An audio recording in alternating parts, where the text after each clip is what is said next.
one nation, under God, indivisible, with liberty and justice for all.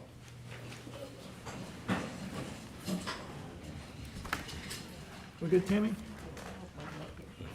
Mr. Erickson? Here? Ms. Burke? Here. Ms. Duffy? Here. Mr. Mallender? Here.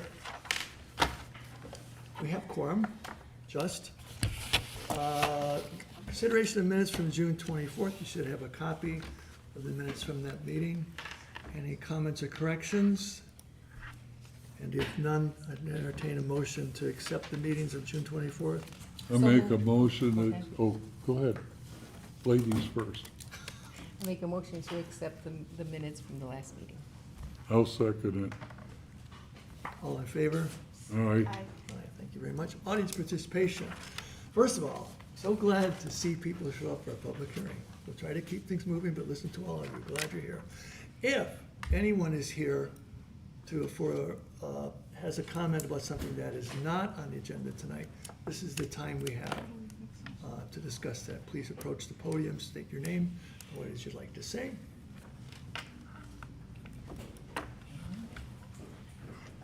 Your name and address, please. My name is Tanya Smith. I live at 600 West Oak Hill Road. I have comments in regards to proposed ordinance for short-term rentals. For which? Short-term rentals. We will have that as the public hearing tonight. Okay, So you'll have a chance to comment on it then. Thank you very much, and we're very glad you're here. Everyone else too. Anything else for something that's not on, the things that are on the agenda are the goat farm plan unit development proposal and the rental ordinance. Anything else? In which case, we'll close that part and we'll move ahead. We have no final approval of site plans or preliminary hearings. So, we're going to hear, we're going to call to order a public hearing of the goat farm. And I want to set a couple of parameters here. The commission just received a packet of information which appears to address many of the questions that our technical review committee asked the developer to address. I'm glad it's here. It looks good. I'm sure we'll be talking more about it. We need a little bit more time to absorb it, so I would not expect that the commission would make a final decision on this tonight. Nonetheless, I would propose that we open up the public hearing in anticipation that many of you are here, in fact, to comment on it. We honor your time and we want to hear what you have to say. A possible result of this is that I will ask for a motion to continue the hearing remaining open to the next time, which would give us a chance to absorb what's in here, to make additional requests for any other pieces of information that may be required, and to give anyone else who has who wants to respond to what they've heard tonight a chance to hear that further, so that we don't try to rush it and get this all done tonight. So if that's agreeable, Can I add to that? yes, please. And to also make this information available to residents that might not have seen everything. Yeah, Mr. Spilacci, can we have an electronic copy of this?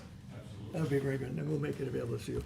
So we'll do that. So rather than put things off, though, I'm going to suggest that we go ahead and start the public hearing tonight. We'll take it to a certain point. We'll hear all of you. We'll probably vote to continue it to another meeting. And I do not expect that the commission will move to vote up or down on the plan unit developed tonight. We'll take our time and study right, if that's agreeable to everyone.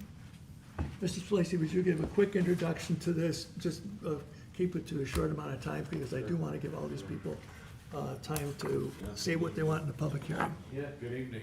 Thanks for having me. Thanks to the commission, State- staff. State your name and your. Oh, so I'm Kevin Spelliscy. I'm the owner and developer of the Goat Farm property that we're here to discuss tonight. Thank you, Commissioner, staff, and guests for joining tonight. Looking forward to, listening as much as I am presenting, and ready to go. Good. Thank you very much, Mr. Spilacci.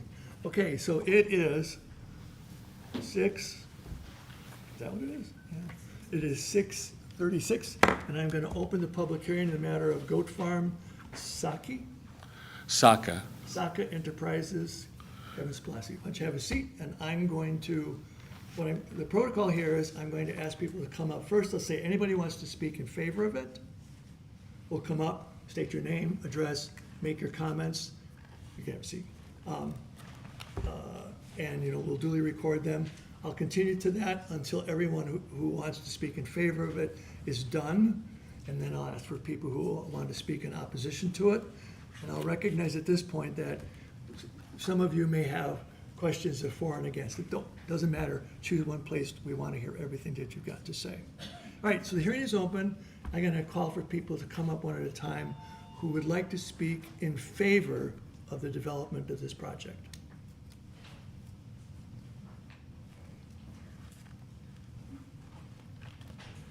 Again, anyone who wants to speak in favor of this project.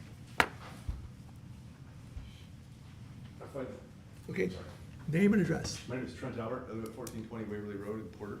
I find that this development is welcome and overdue in a way. It addresses jobs, it addresses hospitality, it addresses affordable living. It does all those boxes, and it creates a nice tax base as well. I find that it's a really win-win situation for the town and the neighborhood. There's a lot to be developed out of it.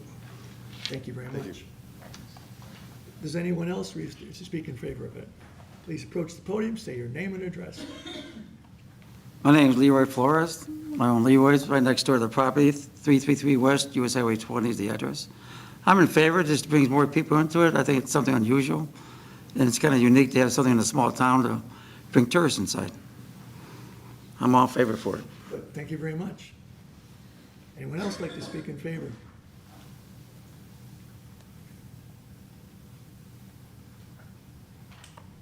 All right, let's go to the other side. Who would like to approach the podium and speak in opposition to it? Please come to the podium, state your name and address.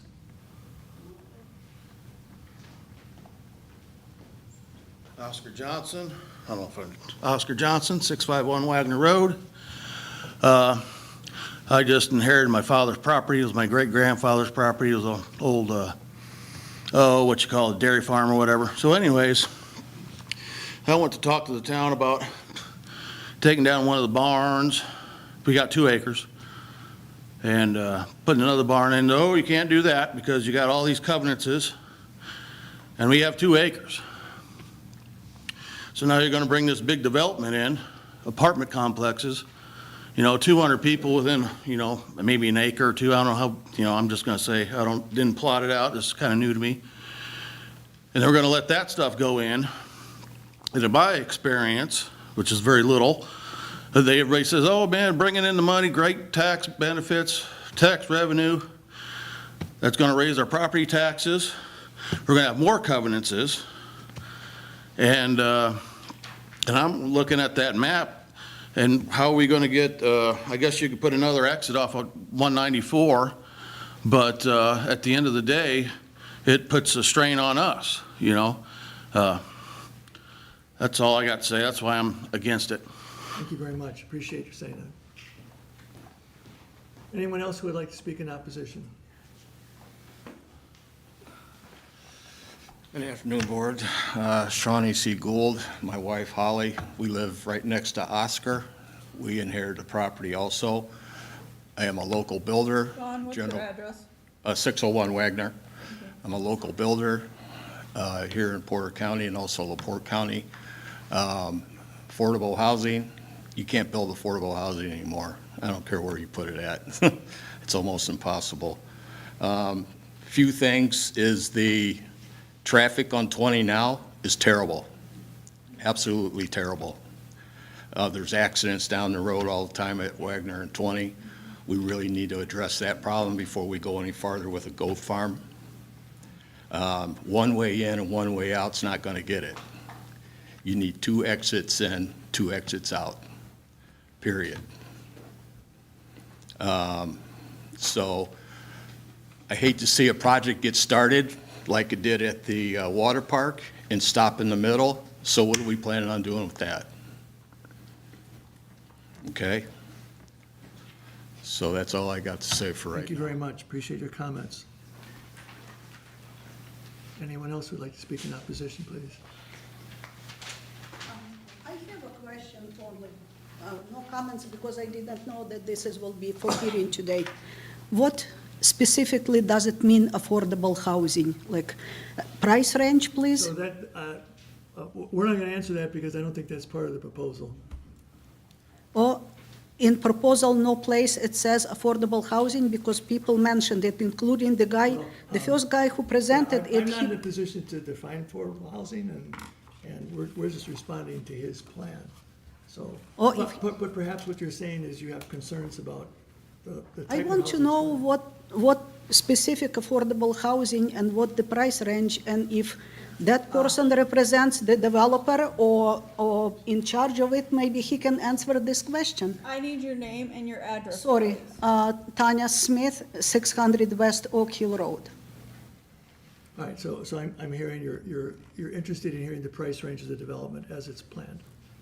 Okay. Yes, specifically for affordable housing. Thank you. Anyone else would like to speak in opposition?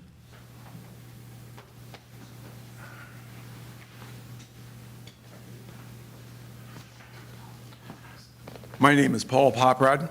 I live at 755 Wagner Road. And I inherited the property from my mother and from my aunt and uncle.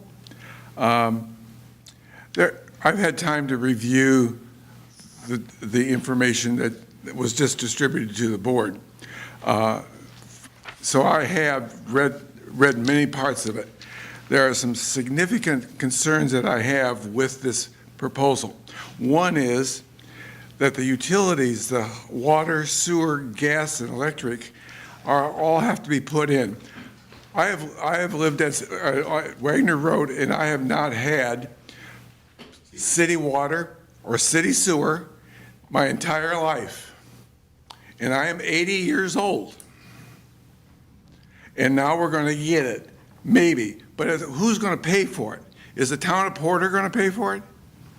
Or is the taxpayer? And if the town of Porter is going to pay for it, I'm going to pay for it. And I don't want to do that. My property taxes are already too high. They've gone up significantly since I've inherited the property, and I don't want to do it. One of the other major concerns I have is that there's a pipeline that's through that property, which has not, from what I look at the plan, there's stuff built on top of that pipeline. And I've lived there in fact, I was there when they put the thing in. And it's a big pipeline. It's like a 16 or 20-inch pipeline that runs through that property. So I have got some concern that this would be disrupted, injured, and then we have a huge catastrophe on our hands. The housing, you've got 12 individual houses, and then you have 10 4-unit apartment buildings included. That's a total of, let's see, 4 times 12, or 4 times 10 is 40 times, and you figure 4 people per apartment because there's 2 bedrooms in each one. So that's 140 some odd people in a short period of time. You've also got the 12 houses, which adds some more to it. And so you've got this condensation, this set, and then at the same time, you have only one entrance to the place. And you got all these people, and that doesn't include the people that come in for the hotel, come in for the restaurant, come in for special events, or to see the goats, there's some concern. In reading this plan, there is a specific paragraph or subsection that addresses the fact that they may, once approval is obtained, they may change, modify, whatever it is in their building plan. And my concern is that we're going to end up with another enchanted forest. You may have to explain that for people who are not your and my age. Enchanted Forest was a water park that was at the corner of US 2049 and Waverly Road, where the stoplight is. And what happened is that they decided to decommission the water park, and the company bought it from, I think, Utah, if I remember correctly, and they were going to build high-end luxury apartments. It's still nothing but a bunch of weeds. I think it's been dormant long enough that the native ecological vegetation is taking over piece by piece, but it's an eyesore. It's something that could be developed, and I would suggest that maybe the goat farm wants to go there.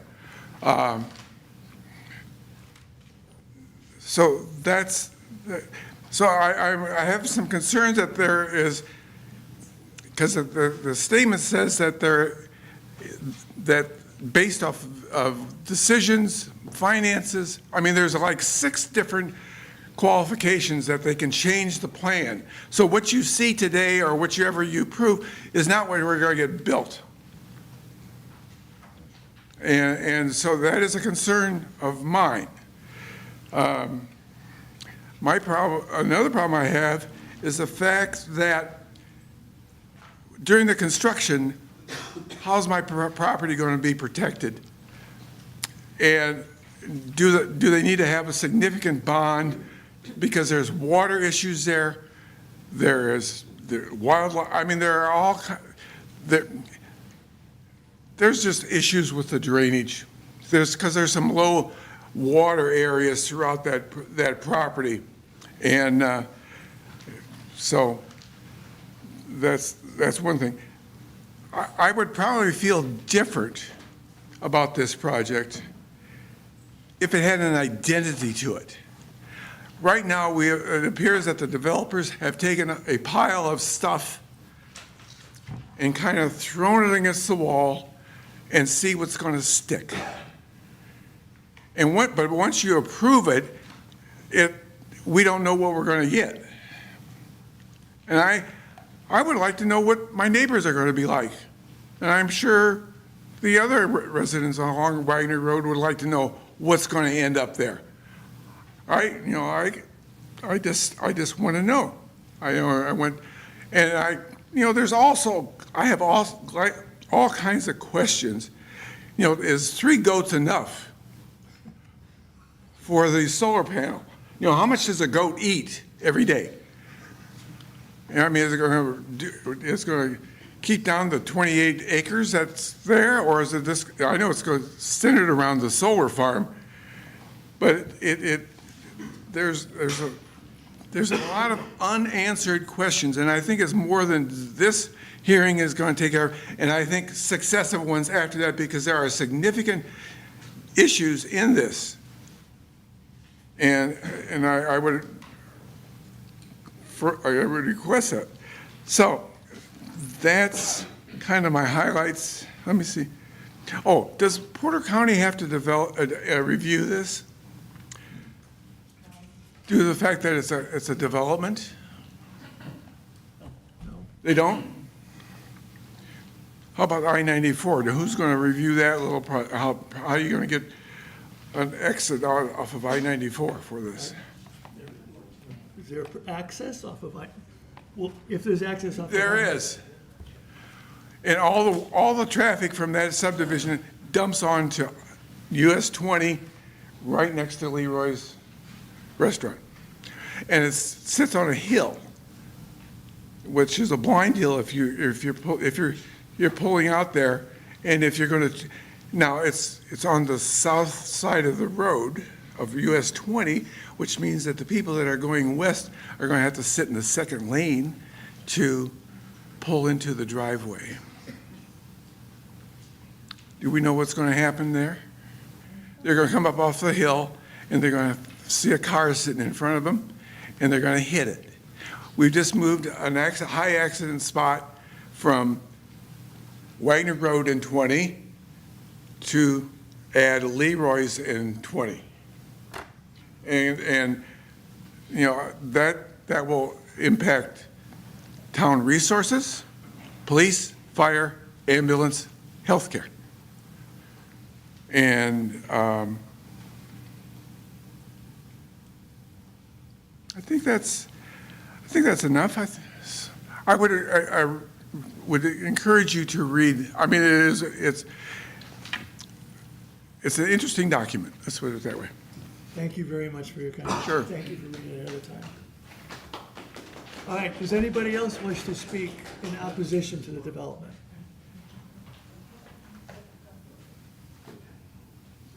Again, anybody else wish to speak in opposition?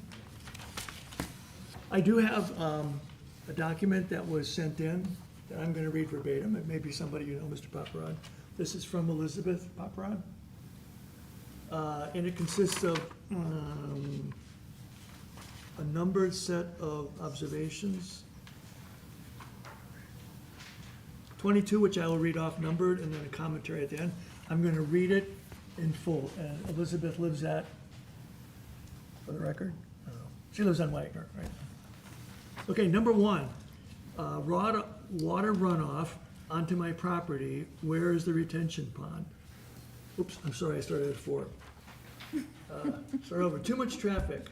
Traffic on Highway 20, only one way to enter and exit the goat farm.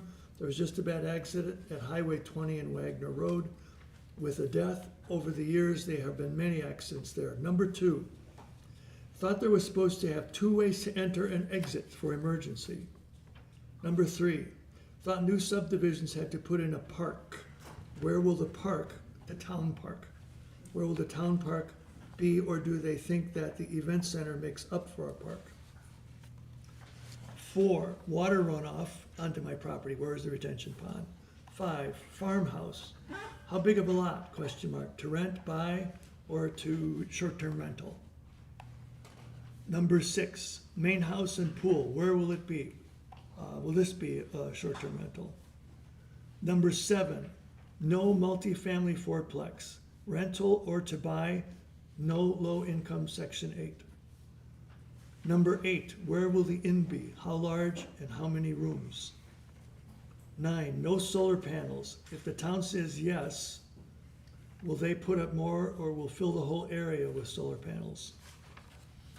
Number 10, are you taking down the woods next to my property? Where are the 10 acres that will be left as woodland? Number 11, will the homes on Wagner Road be required to hook up to city water and sewer? Number 12, how will this affect our schools and taxes? Number 13, sign on 94 too big and bright distracts drivers. Number 14, how many goats? Pasture by the barn, special permit for livestock within town limits. Number 15, what is agricultural ed? Who will be educated? What? Number 16, wellness activities. What is this and who benefits? Number 17, where will the apiary be? Number 18, where will the aquaculture be? Number 19, flower farm. Where will it be? Number 20, lavender cultivation. Where will it be? Number 21, will honey, flowers, fish be sold at the market? Fresh produce grown on the property?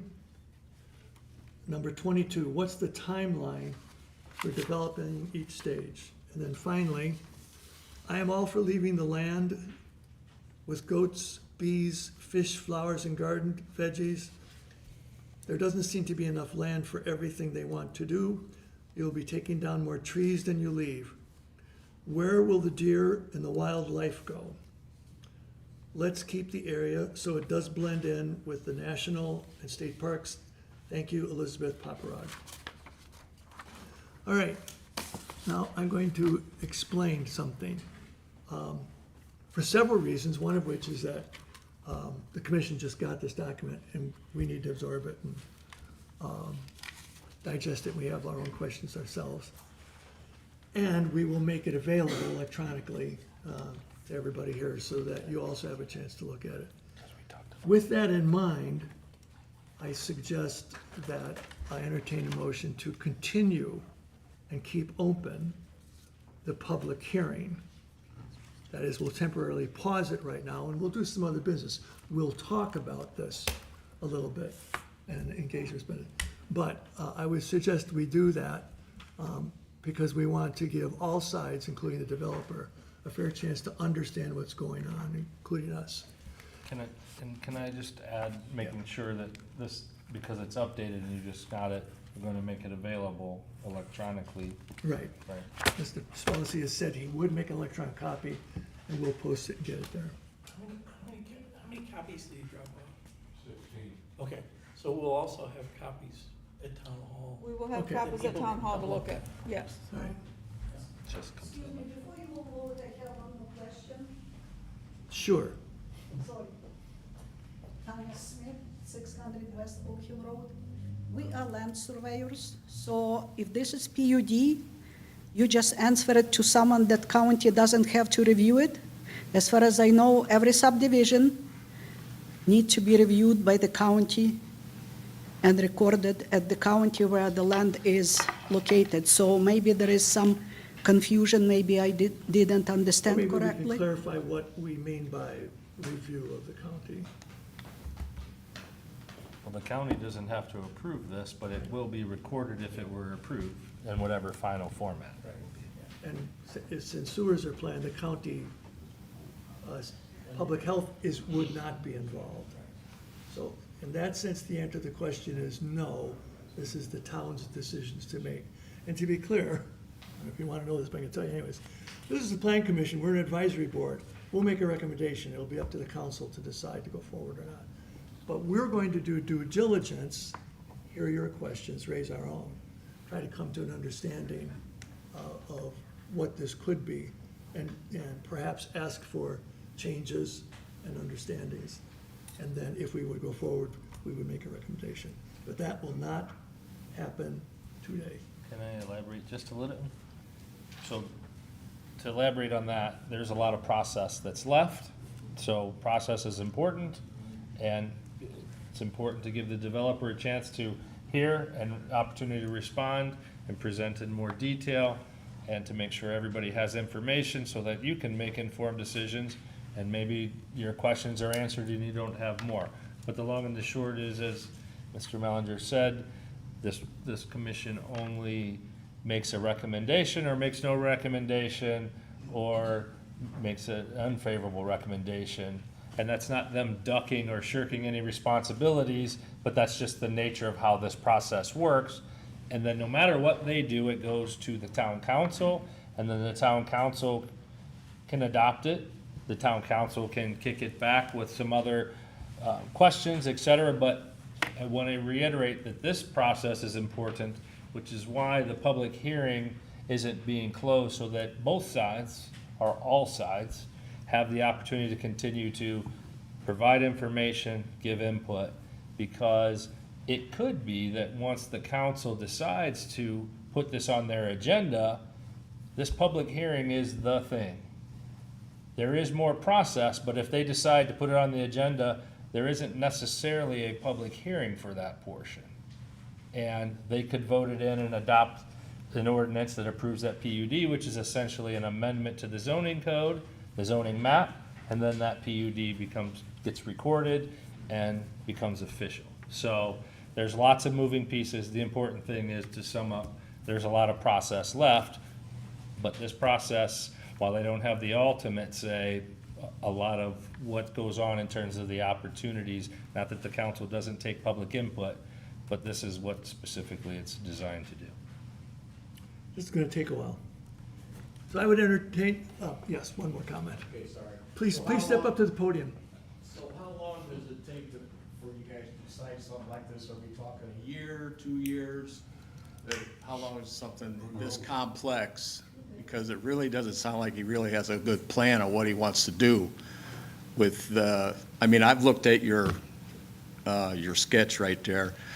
That exit off of 94 is not going to get it. That's going to be a nightmare right there. So there's also the sewer plant. The Chesterton sewer plant's already at capacity. What are we going to do there? That's going to have to be addressed. the water lines, sewer lines, and everything like that. I live at 601 Wagner. I don't want a public water line coming down my property. First of all, they can't get it across the river in 94, and sewer lines. That stuff is outrageous to pay for right now. So, we talking a year maybe for something to come up with this I probably? don't know, these two guys have more experience, or Jim has more experience. I know Michael's got plenty of experience at that. But I think it's important to not put a timetable on that. It could have been approved tonight at this level of meaning the recommendations. So I don't think anybody should get lulled into it could take a month or it could take Yeah. 24 months. It could be that a decision is made next month. It's important that you continue to pay attention, to be informed and attend, because for right now, the only thing that is promised that you should take away from this is that there is an extended More hearing. hearings and everything like And that. it could, yeah. and I'm not suggesting it is, so don't take that away either, but it could be at the next, that it's closed and they take a vote. Yeah, it's not like we're building 1 or 2 units out there. That's a pretty good sized I project. understand, but they Needs to be can't thought commit to out. that timeframe that they get lulled into, it's a month Yeah. or it's 24 months. Right, Either one. Well, the only thing we can promise is it will be in public. all right, thank you. Okay. I think, I would entertain a motion to continue and keep open the public hearing on the matter of the goat farms. I'll make said motion. Second? Roll call, please, Tammy? Mr. Erickson, Yes. Ms. Burke, Yes. Ms. Duffy, Yes. Mr. Malinger. Yes, thank you. And that will be continued too, so that the public is aware. August, August 15th. August 15th, this is the third Wednesday. August 19th. 19th. Sure, yes. If I'm gonna let you talk, you've gotta come to the podium. Oscar Johnson, 651 Wagner Road. How many acres is this complex? Because didn't think there was that many acres behind our house. You know what? I won't take questions about Oh, it okay. anymore, Okay. right? All right. But you will get that information and a lot more in here Yep. and in subsequent. Okay. I promise you that. So my job here is not to answer questions, actually. So you can go ahead and ask them, I just won't answer them. My job is to actually ask the questions. Mr. Splasy, I would be happy to give you a chance to address some of these, but perhaps I'd like you to consider to waiting just a second. I'd like to ask the commission members if they have any other questions that they want to raise now. I do want to give you a chance to take all this home and study it, so we'll have a chance, we'll go into much more detail next week. But I want to give you a chance to raise any questions now, if you'd like. I have some myself, so feel free. Or postpone. Very happy with the questions from the public. Thought those were very adequate. Yes, thank you all, speaking for and against. See, the questions that were raised are very valid in my opinion. They're sincere, we do absolutely appreciate your coming. And the only thing I'll say is, there's a big process. You got the highway department, a lot of different things that, this is not just gonna be run through or anything. You gotta meet the state requirements and all sorts of stuff like that, so. All I can say is, keep your eyes and ears open, and we don't try to hide anything here, we never have. And, so we're gonna do what's best for the town, and again, we're only making a suggestion to the town council. And the highway can come along and say, you aren't gonna do any of that, so. But you brought up a lot of good questions we gotta think about. Okay, thanks. Mr. Spassi, I'm gonna ask you to come up, if you're willing to take a few questions from me. Sure. I suspect that a lot of my questions are answered in here, or they've come up here. And so you can refer me to them, or I may just skip through them. Well, I need to get my copy then. Yeah. But I also wanna do. the number of the pages. I also want to do this because I want to give you every chance to expeditiously describe aspects of this proposed project that we're raising concerns about, so that we can come to some kind of agreement. I have a lot of questions, that doesn't mean I don't like the concept at all. I'm asking a lot of questions because it's what I'm supposed to do, and because we are interested in it. Yeah. So don't do this as negative. Okay, what is the, if all phases are going forward, what is the total head count, total unit, the bedroom? What does that translate into expected population and occupancy at its peak if everything goes forward? I mean, this is a phased development, so we've taken some of that into consideration. Early on, I mean, we're looking to build 52, 2.5, 3-bedroom townhomes. Yeah, I understand. I'm not asking about that, because I understand the numbers that, I'm asking about head count. What do you expect the population change would be? The resident. I don't, but I think I had some of those numbers. I don't believe I brought those with me. Because we were doing the water calculations, and so we came up with the EDU count for that on the water side, water and sewer I'll side. let you carry that later, but that is one of the things.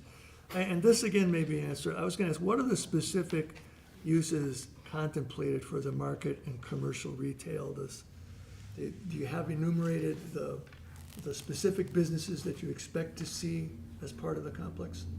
Maybe that's defined in here. The businesses, help me understand that a little bit more. There will be a farm stand, Yes, there will be a a marketplace, yeah. cafe, gift shop, That's all, well, that's all in one, would be in the market.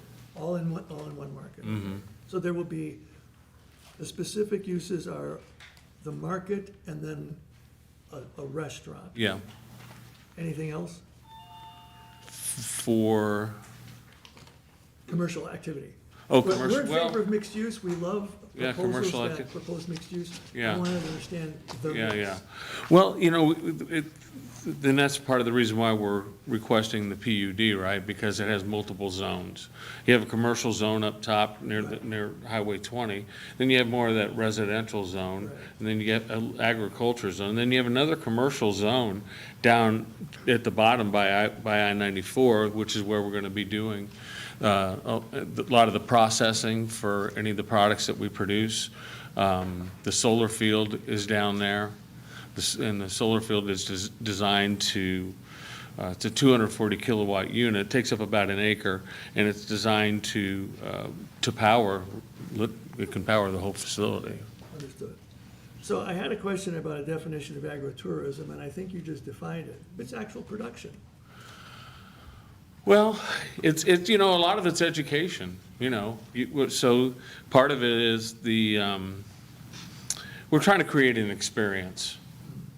And so, if people can come in and if they want to milk the goats, this is a demonstration herd, really. But they are going to have to be milked every day.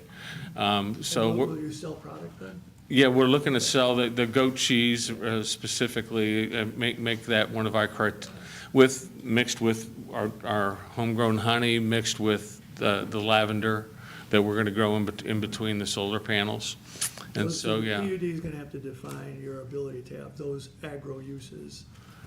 Yeah, I mean, it's an important feature. I mean, we're going to try to develop the whole agritourism community from, we're going to look at purveyors that sell, eggs, milk, beef, pork, lamb, whatever. We're going to try to feature those kind of items in the market. You've answered my questions for that. So does this document, that I haven't looked at it all yet, are the maximum building heights and footprints for all the documents shown in here? I'm not 100% sure. Well, that's Because something. I tried to tighten up the zone, the ordinance, and I can't remember if that was something that Well, I'm more looking from the site plan, not the ordinance part, but just the detailed site plan.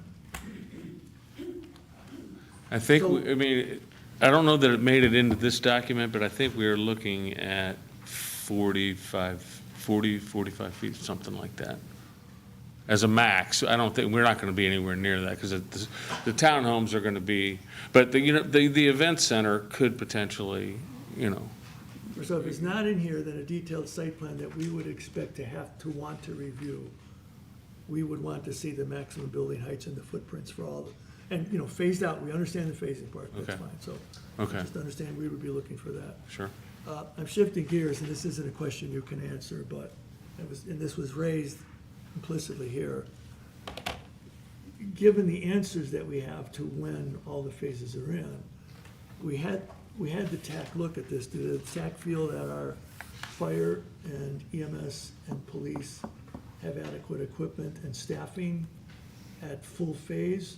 Or is that something that we would need to plan for the town to adjust? And maybe we don't know the answer. That's not a question for you. Did that come up in the TAC? See, all those details are basically incorporated into the ordinance that creates the plan unit development. And one of the concerns that was mentioned tonight was, well, how about the developer gets something approved, and then he can just go ahead and change it afterwards? Well, he can't, because the PUD process would require the developer, if he wants to change anything in that detailed initial approval, he would have to come back and have another public hearing and request a change to the original plan. So in that regard, the details are really going to be included, not only in the sets of plans, but also in the actual ordinance that's written to incorporate and to create the plan unit development. And issues like building heights and, you know, all those details will be very specific if it gets to that point. Right, and thus our request to have that there. But my question was, did the TAC take an opinion? Did the TAC form an opinion on, do our emergency responders Based have on to what we change? had in the TAC meeting, I think what I would do is I'd send them the updated plan and just get Maybe reconvene the TAC? Get the police and fire, just have them review it real quick and see. Okay. Because I can't answer that either. All right. So in the TAC report that we did have access to, it said that the developer would be responsible for all sanitary, for all sewer, and all stormwater system development costs on the site. And you're affirming that, yeah, you understand that you will be building those at your cost. I think there's a little bit of a question about the sewer, because there may be upgrading the sewer that we're gonna need, a lift station that we're going to need to hook into, so we're suggesting, or that we would pay the difference between whatever upgrade that we're going to and maybe what upgrade we need to get to. That's the lift station in Oak Hill that pumps. Right, so with that We have acknowledgement, this- though, Yeah. the infrastructure that will be built on the property Yes. you're developing. Yes, absolutely. We're gonna be bringing all the infrastructure in. Right, and even in phase one, there's no septic plan, you're planning for. There's no septic. Again, this is probably in here, are detention ponds or permanent ponds part of the plan? They are. We haven't done the full geothermal yet. I mean, that's expensive and we're, but we definitely have a detention pond at the bottom of the property already marked in the plans. We're looking at 2 other areas for detention pond, because there's natural ravines. There's 3 natural ravines. And the first one at the top could probably lead into a really nice pond that, people could ice skate at in the wintertime or whatever there, but the other 2. You don't need to tell me the details. My question is, are they described? Are the detention ponds? The detention pond is described in the environment, engineering documents, yes. This issue came up here too. The original plan that we saw said there was 1 access. So, again, this is the question for you. Take back to the TAC, please take them our question. Is 1 egress adequate, assuming full phase development? So, and I would ask the TAC that review that's an issue that's come up. But here is a question for you. In the ideal case, approximately when would you expect to start and complete phase 1? And before you answer, let me tell you what's behind my question, and I think it came up out here. The town, and we're not unique in this, the town is disappointed when a planned unit development is passed, and nothing happens for 5 years. Sure. That's very aggravating for us.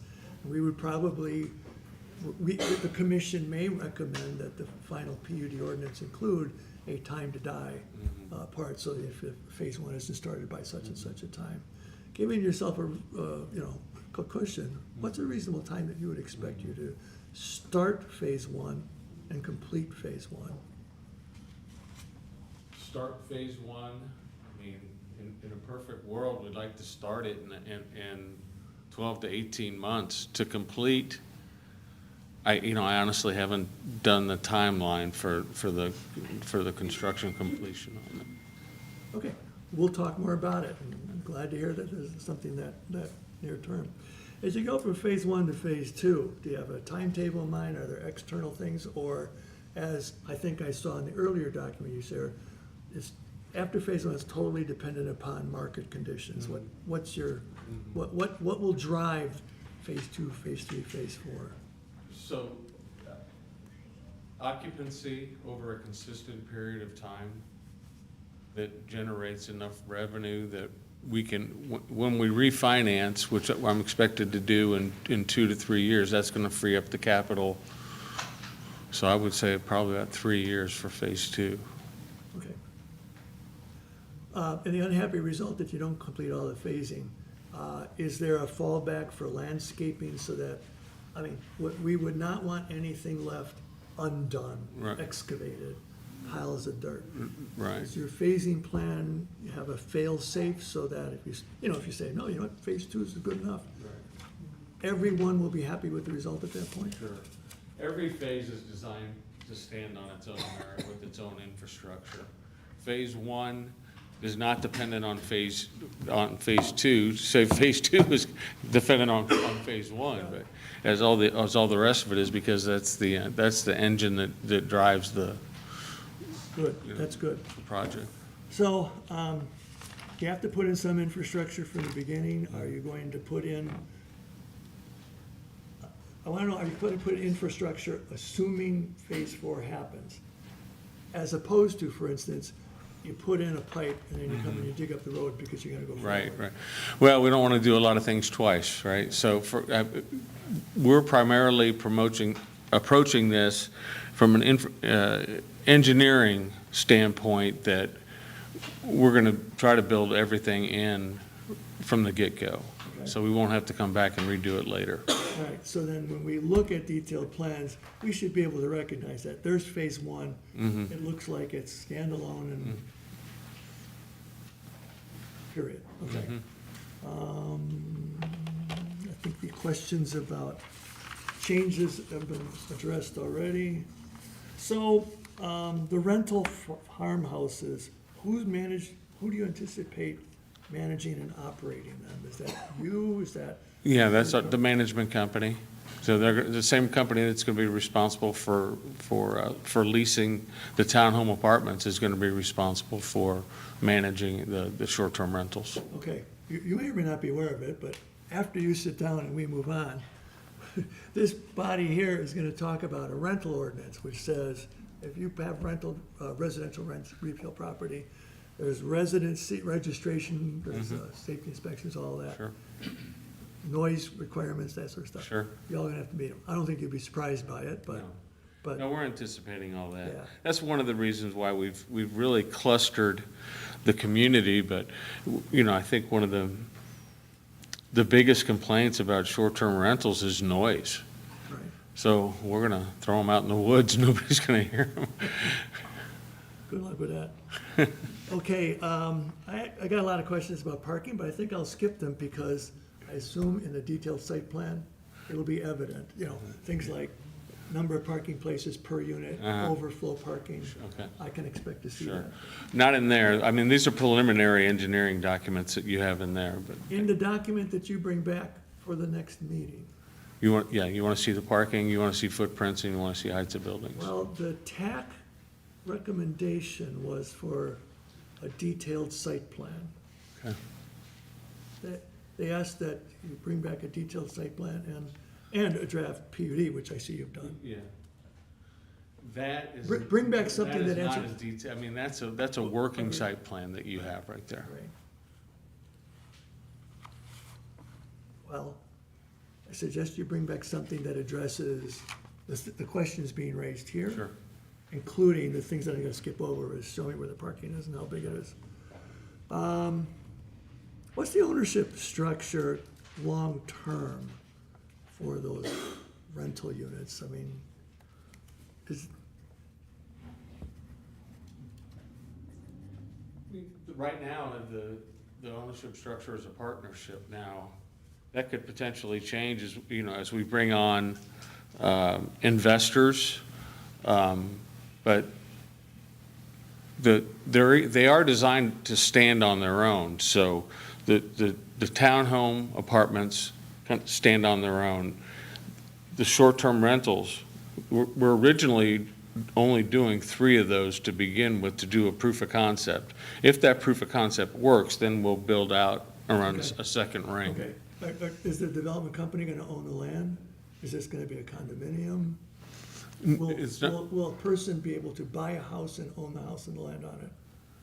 No, this is, no. Okay. All right, the restaurant and inn, is that open to the public or just for Sure. residents and visitors? No, Okay. absolutely. Alcohol? You gonna ask for a license? Probably, I would imagine, I mean, I envision something upscale. Okay. We'll be interested in your event center, which you're gonna rent out for things. We'll be interested in what your anticipated hours of operations, maximum occupancy of that is. Would also have a alcohol license. There is a fairly accurate description of the event center in your new packet. You know, I'm not sure about the alcohol, because that may end up being the person that's catering the event may have a license. I'm really not sure what that would look like. There may be an impact on registering with the town and those things, so we may have to, that may be something we need to iron out prior to the PUD being complete. Okay. Setbacks and landscape buffers, that I think is represented in here. I think so, yeah. Okay. Also, next month, this great group is gonna be considering a proposed ordinance for exterior lighting. I hope and pray that it will go forward, and you'll get a chance to look at it long before the ink dries and all this, you make your plans. I don't think you'll see anything in it that would be inconsistent with what is your aesthetic for the area. I think you'll Yeah. agree enthusiastically with it, but you'll have to obey it. Okay, sure. Nonetheless. So just heads up on that. Is this gonna be one unified architecture, like good No, absolutely. common look and feel to the different units? No, everything is going to look we're really going with a farm home architecture. So the townhome apartments going to have a farmhouse style architecture. The restaurant, everything is, it's going to be continuous. The theme will run continuous. I mean, we're really creating a village here. This isn't a traditional, subdivision where you just, plow down the land and just, we're really using the land as our guide here because of the natural ravines and just, it's flat, it's hilly, it's flat, it's, and just how it's laid out. So we've really put a lot of thought into retaining as much of the woodland as we can while offering, recreational and tourism type services, which, we were struck with how well I thought anyway, you may think differently, our plan aligned with your 2023 comprehensive plan. I think it's, Well, I look forward to reading it and finding that alignment. yeah. You got a great location, you're close to live music, which is Yeah, right famous. there, best music in town, right there. Caretaker house, is there a caretaker on site? Is it? There will be eventually, because that's farmer, that's, they're gonna be running the whole operation. Okay, so, has anybody, you or anyone, done a impact analysis where we look at property tax expected to contribute versus incremental town services? Has that fiscal analysis been done in this project? I have not done that analysis.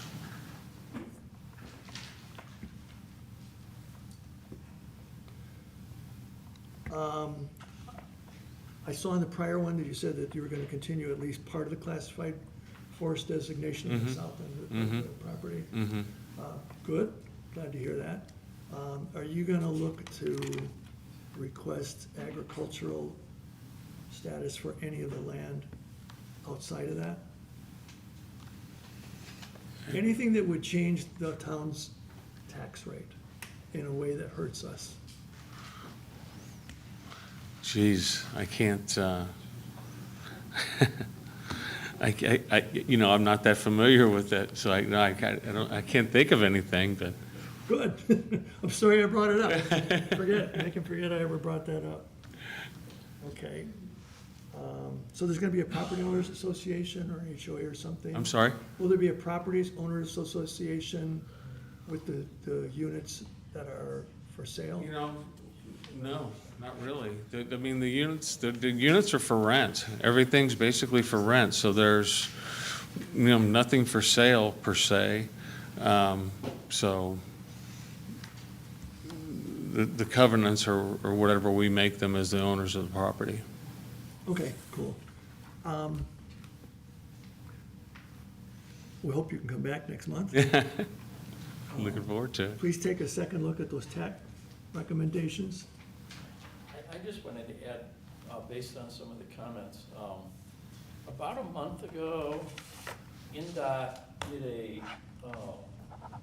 very extensive east-to-west walkthrough of US 20 for their planned improvements for 2032, which is hard to say out loud, 2032. So we went all the way from Burns Harbor, all the way even further to the west, all the way through all the intersections with all the engineers. Because we've had issues at Wagner Road, as everybody in here knows, Oak Hill Road, which everybody knows, and we looked at some improvements to that. So one of the suggestions they had for US 20 is this 4-lane highway, and after we had the toll road and 994 added, because US 12 and 20, US 20 were built in 1920s, so they're over 100 years old. It doesn't justify 4 lanes all the way through the town of Porter. So you have 4 lanes of traffic. Most of the time, there's not a lot of cars on them. So one of the things they were looking at doing was putting a full center turn lane all the way through and making it a 3-lane road. So the 2 things that does is makes left turns safer. So you don't have to be staring in your mirror hoping you don't get plowed into, especially with the hills and stuff that come through town. And the other one is it gets rid of the cars going 80, weaving back and forth and passing everybody and going too fast. So they wouldn't be able to do that. So that's one thing they're looking at. They were planning on restriping some of it last year and they ran out of funding. Nuts. So that didn't happen. Oak Hill Road, which is very skewed and is shown on the top, it is very severe angle. The town suggested we make that right in, right out at Oak Hill Road and no crossing. So we're looking at doing that right now with delineators, which would essentially block the center of the road so you can't go straight across, and it'd be right in, right out, both directions. That would eliminate a lot of the problems we have at Oak Hill Road. So we're looking at doing that as soon as we possibly can, working with NDOT on that. Obviously, this is very close to that intersection, but it doesn't affect it. NDOT does not have any restrictions for traffic in and out of this section of the road, which some people are surprised by, but that's the way they put it together in the 1920s. So, obviously it's adjacent to Leroy's. If I would suggest, given all of the things that are added to this and all the potential traffic, that maybe we should have them do a short traffic study to look at the traffic in and out there in phases and see what we come up with. NDOT issues the driveway permit. We don't issue that. So he's going to have to submit to NDOT to see whether they want 1 driveway or 2 driveways. And if they wanted 2 driveways, he'd have to probably talk to Mr. Flores about putting a driveway and shared driveway on either side. But that's neither here nor there.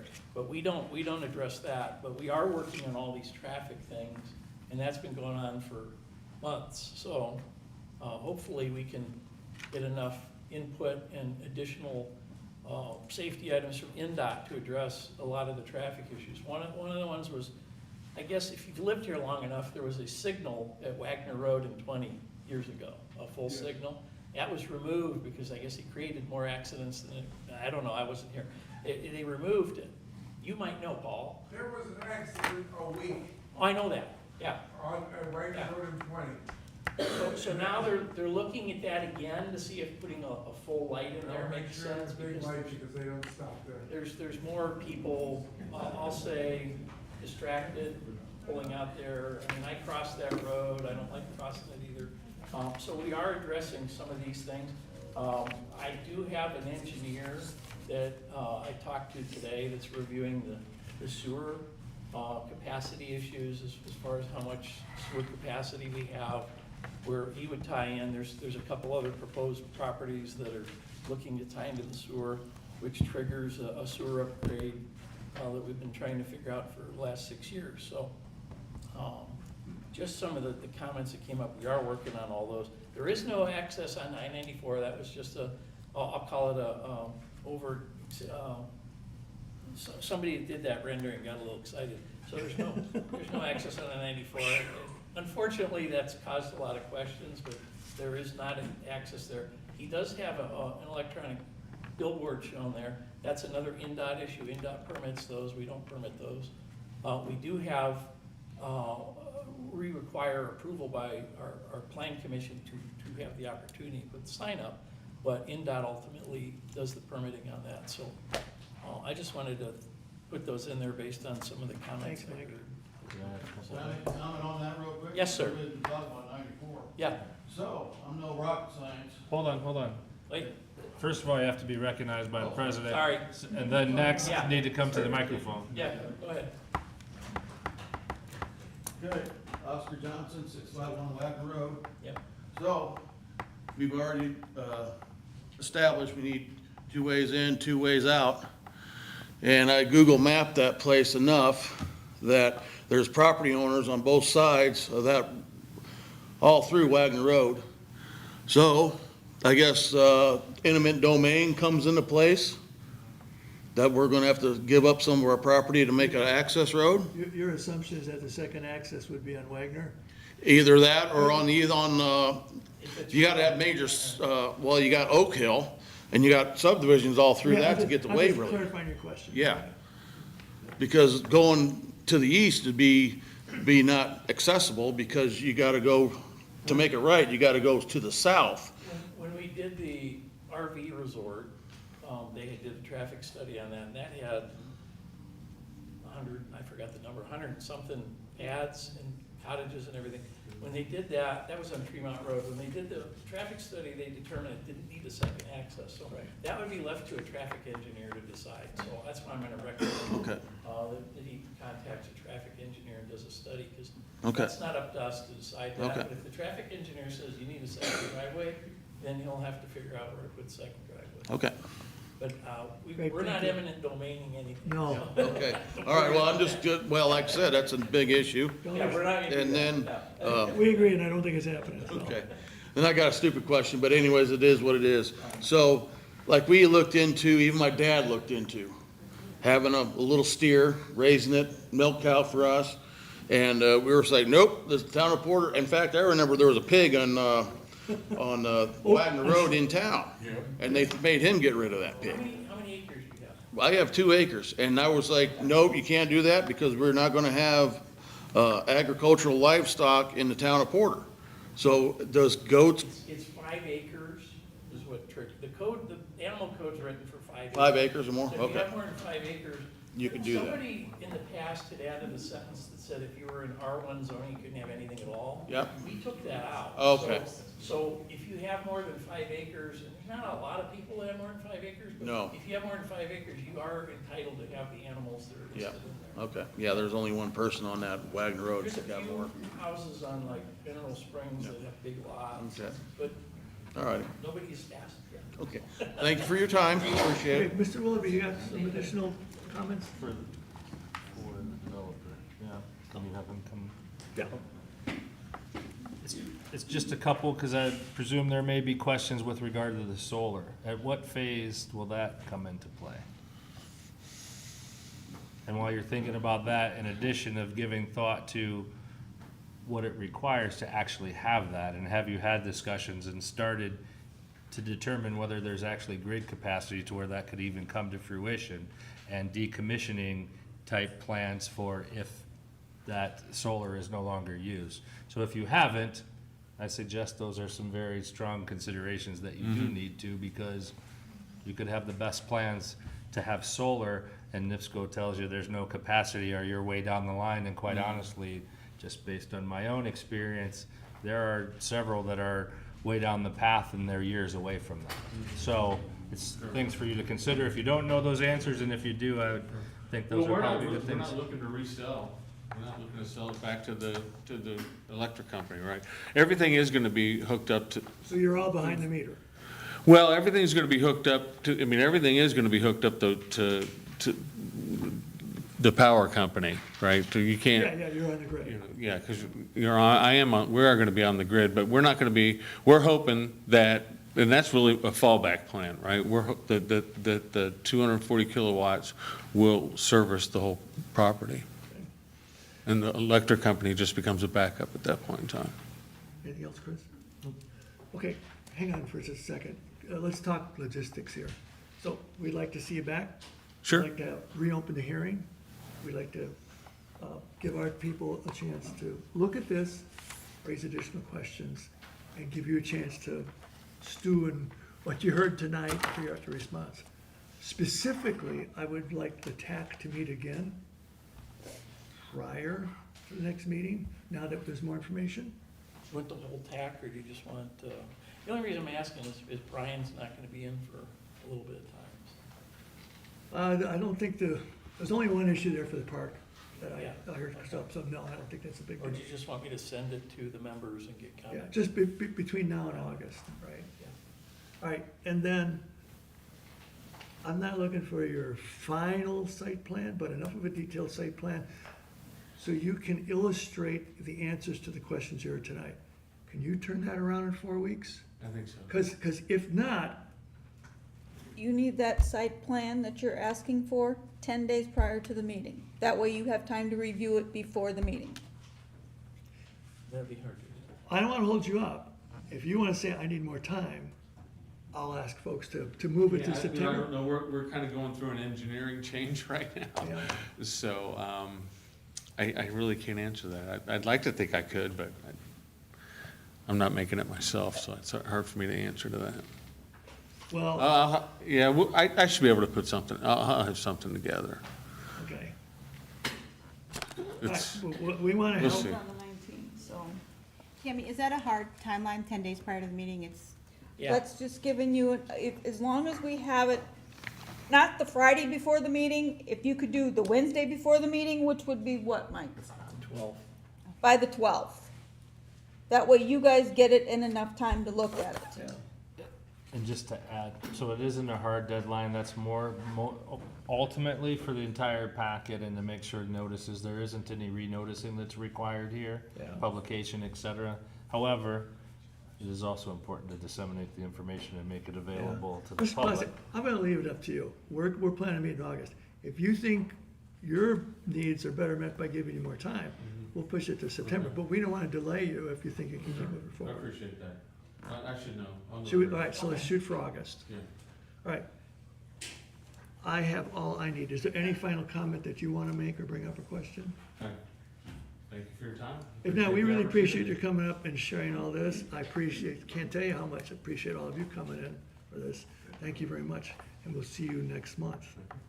Thank you. But you're welcome to stay and hear about our rental ordinance, which is the next thing on the agenda. So, I am shortly going to open a public hearing where, again, you get a chance to come up and speak in favor of our proposed rental ordinance or in opposition to it, and you're welcome to offer more nuanced comments here. I'm not gonna review the whole ordinance there, it's been online, it's up there. I will give you a short introduction to the history of this. It actually started years ago. A couple of intersecting things happened. Some residents were not happy about unruly rental properties, and it wasn't just in Porter Beach. And they said, can you do something about it? Mr. Berry said, I've been looking at this code since I started working here, and there are holes in this code, they need to be fixed. We need to address safety and health issues. And the third thing that happened is we wrote a comprehensive plan 3 years ago, which said the Plan Commission shall try to address improvements in the ordinance. And so we look for areas that seem to be the priority. This one we viewed as a priority because a lot of it was driven by concern for safety and health issues around rental properties, that the town did not have a way to tell people what the standards were, to inspect them, to register, and mechanisms to then regulate them. There's also a lot of complaints about really rowdy neighbors.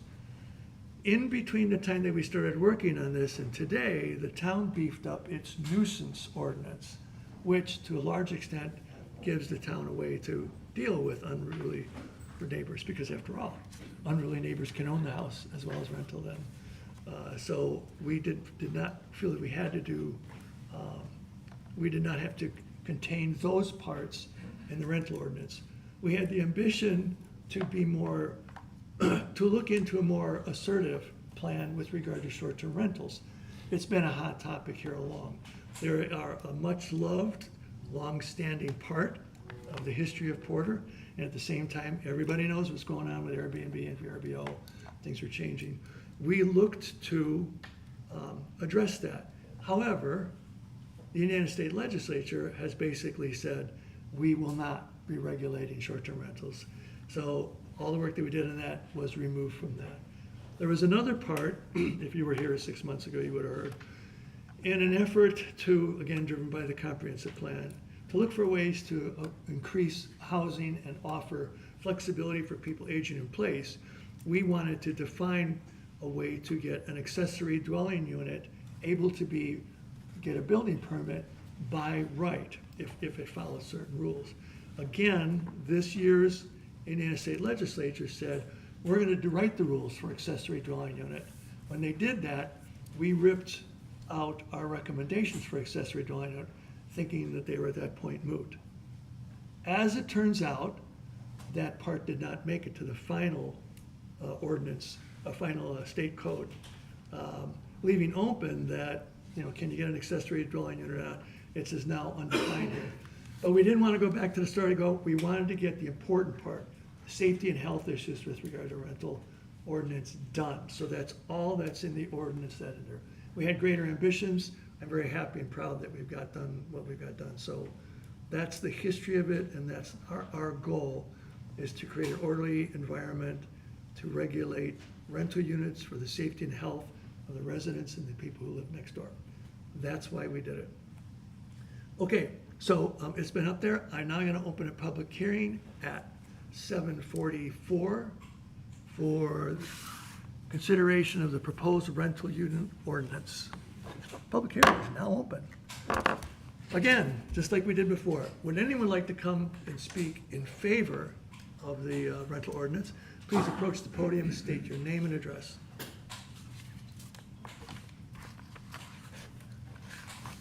Jennifer Clute, 200 Franklin Street, Horton, Town of Porter. I think it's a pretty good ordinance. I do have some questions, though.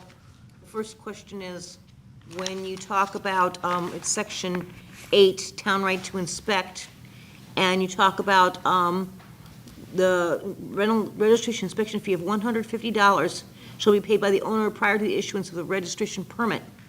Is that $150 for any size of rental property? So would it be $150 for the Orchard Apartments and $150 for somebody that has a duplex? The $150 is the short-term rental fee. The regular rental fee is $5. Oh, the regular one? Because I thought it was the right to inspect. So the $5 registration would be specifically for a house or a unit of buildings. So if Okay. it was a fourplex or one Orchard building, it'd be per building. So it would be $5. The $150 is for short-term rentals. Okay, Those 'cause- numbers are dictated by the state. Okay, because a town right to inspect, when you talk about 8D, it says the registration inspection fee shall be paid by the owner prior, it doesn't specify that, to me, it doesn't, maybe I'm wrong, but it doesn't specify that is the short-term rentals. I know the short-term rentals is in the back of it, there's more issues with short-term rentals. Inspection fee? Yeah, it says the town right to inspect. Yeah, the inspection fee is separate from the registration. So the Okay. inspections would be probably me and fire chief. And Yeah, well, that, yeah. So there's two people, it takes at least an hour to inspect. No, I understand that, but I'm just saying that town right to inspect 8, I thought it was confusing because they said about the registration fee of $150 shall be paid by the owner prior to the issuance of the registration permit. But it doesn't specify. Run that one? 8? Huh? What's the number? Town right to inspect 8, XXX.08, number D. 10 is the inspection fee. Okay, it might be, I'll look at, it. Might need to change. Okay. Also, there is, I think you're probably going to get a lot of people mad about, well, not necessarily section fee 2, but also when they talk about number of parking spots. 35, when it starts talking about short-term rentals, it says that they're supposed to comply with number 4 through number 34. And then when they talk about, in here, about the parkings, they have to comply with the parking for short-term rental. So if you have a house and then you rent it out short-term, and maybe somebody says, well, their family will stay there during, they have a wedding or something, and they're gonna have a bunch of family members, are they going to go over the parking? And are the neighbors gonna complain? Because I think, from what I understand from talking to people, the biggest complaints are parking and noise. And if there's a lot of, if somebody says, well, okay, we've got this property for rent, maybe they should put on it how many parking spots. So that if they have, you see what I'm saying, a number of parking spots. We asked for that in the registration. Okay, you asked for that. We put a limit on number of people there's a limit on per bedroom and all that. That's Okay. all in a different section. Okay. And it's to avoid that, so we don't have 100 people Okay. show up at a rental house. Okay, that's good.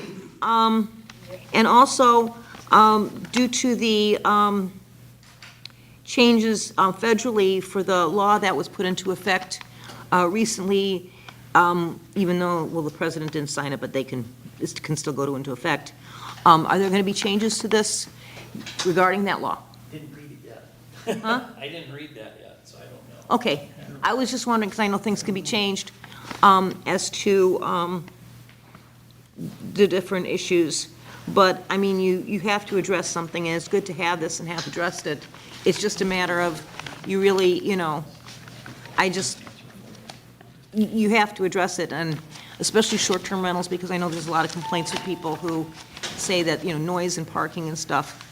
And I appreciate all your effort, because I know there's been a lot of effort put into this. Thanks, Jennifer. Before I Thank go, you. Joe, I just want to, so your question about section 8 is the $150 Fee. fee. Okay, section 8, town right to apply inspect. to Yeah. an individual rental unit or a rental building? What does it say? It's, I'll read it verbatim. Section D, right, Jennifer? Section 8, section D, yes. D is in Donald Duck, right? Yes. Yeah. The registration inspection fee of $150 shall be paid by the owner prior to the registration permit. Yeah, that's the. That's registration fee. But that's the inspection fee for everybody? That's so we can go inspect it. I think she's asking if that's- it's per that- unit. That's If not it's- how it's written. No, 8 Yeah. is a registration fee, Yeah. 10 is an inspection fee. Inspection fee is to go inspect whatever they register. Registration is them required to Yeah. put it on your rolls that you're aware it's a So rental. if they're registering a single house, it'd be for a single house, for registering, I'll just use Orchard, one of the buildings, it's gonna be for the whole building. Yeah. Okay, so it would be $150? Whatever the registration is, it's one inspection fee, yeah. Okay, and then they talk about the inspection fees, but it sounds like the inspection That's fees in section 10. are based on rental units. When they talk about things failing inspections.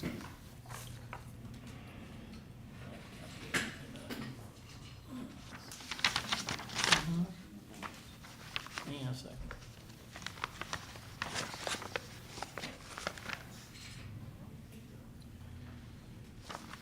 There's one inspection fee per, let's call it permit. That's the way it's written. Yeah. So again, if it's one big building or one unit, it's whatever they're registering is what the inspection. Okay, so it would be like $5 for the registration fee? Yeah. Okay, but the inspection fee is per unit? It's per, whatever the, She's Whatever asking, their what's the permit is. definition of a registration unit, right? The rental unit. yeah. So that's what drives, Good question, let's look that up. Yeah. Okay. It shouldn't be per, it's not gonna be per, if you have a 4-unit building, it's not gonna be 150 times 4. It's supposed to Right. be per registration, so. So- we can tweak We the agree that's what the language. goal is. We might have an action to clarify the language we'll before we clear the finalize. language. well, and the Because- rent to inspect is for a rental building or rental unit. Right, yeah, And so there's a registration fee for each of those. yes. So that's And then the there's an intent. inspection fee for the rental unit. So it would be $150 per rental unit? To Times- register and then the inspection fee. Right, times 4 in Michael's case, So times 4, so if you have a fourplex, in there's the example that Michael said. $150 per unit? To register.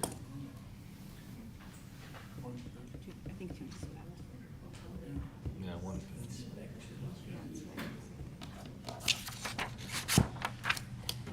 Let's just say we'll look at that, see what, if it's written properly. Need to clarify, because if you have, okay, even if you have like, okay, you said, regular rentals, if it's a $5 registration fee, what's the cost to the regular rent, to the landlord, if you have 4 units versus if you have a building with 12 units? Well, I think it was intended to be per permit, so. Yeah, It says prior to the issuance of the permit, and then the next sentence. That's the intent I had for it, is if you're registering a building and there's 10 units in it, it's $5. Mm-hmm. The inspection fee is gonna be one inspection fee. That's the intent. So that would be $150 for the one Not inspection per- fee? Not per unit. Per- Per permit. Okay, Yeah. because then later on, it goes into when they fail the inspection fee, and then it's like $100 per unit That's, for if there's a failure, right? well, you're using. the Because like, word permit. they said $100, and then if it fails again, it's $200? Yep, that's in 11. Yeah.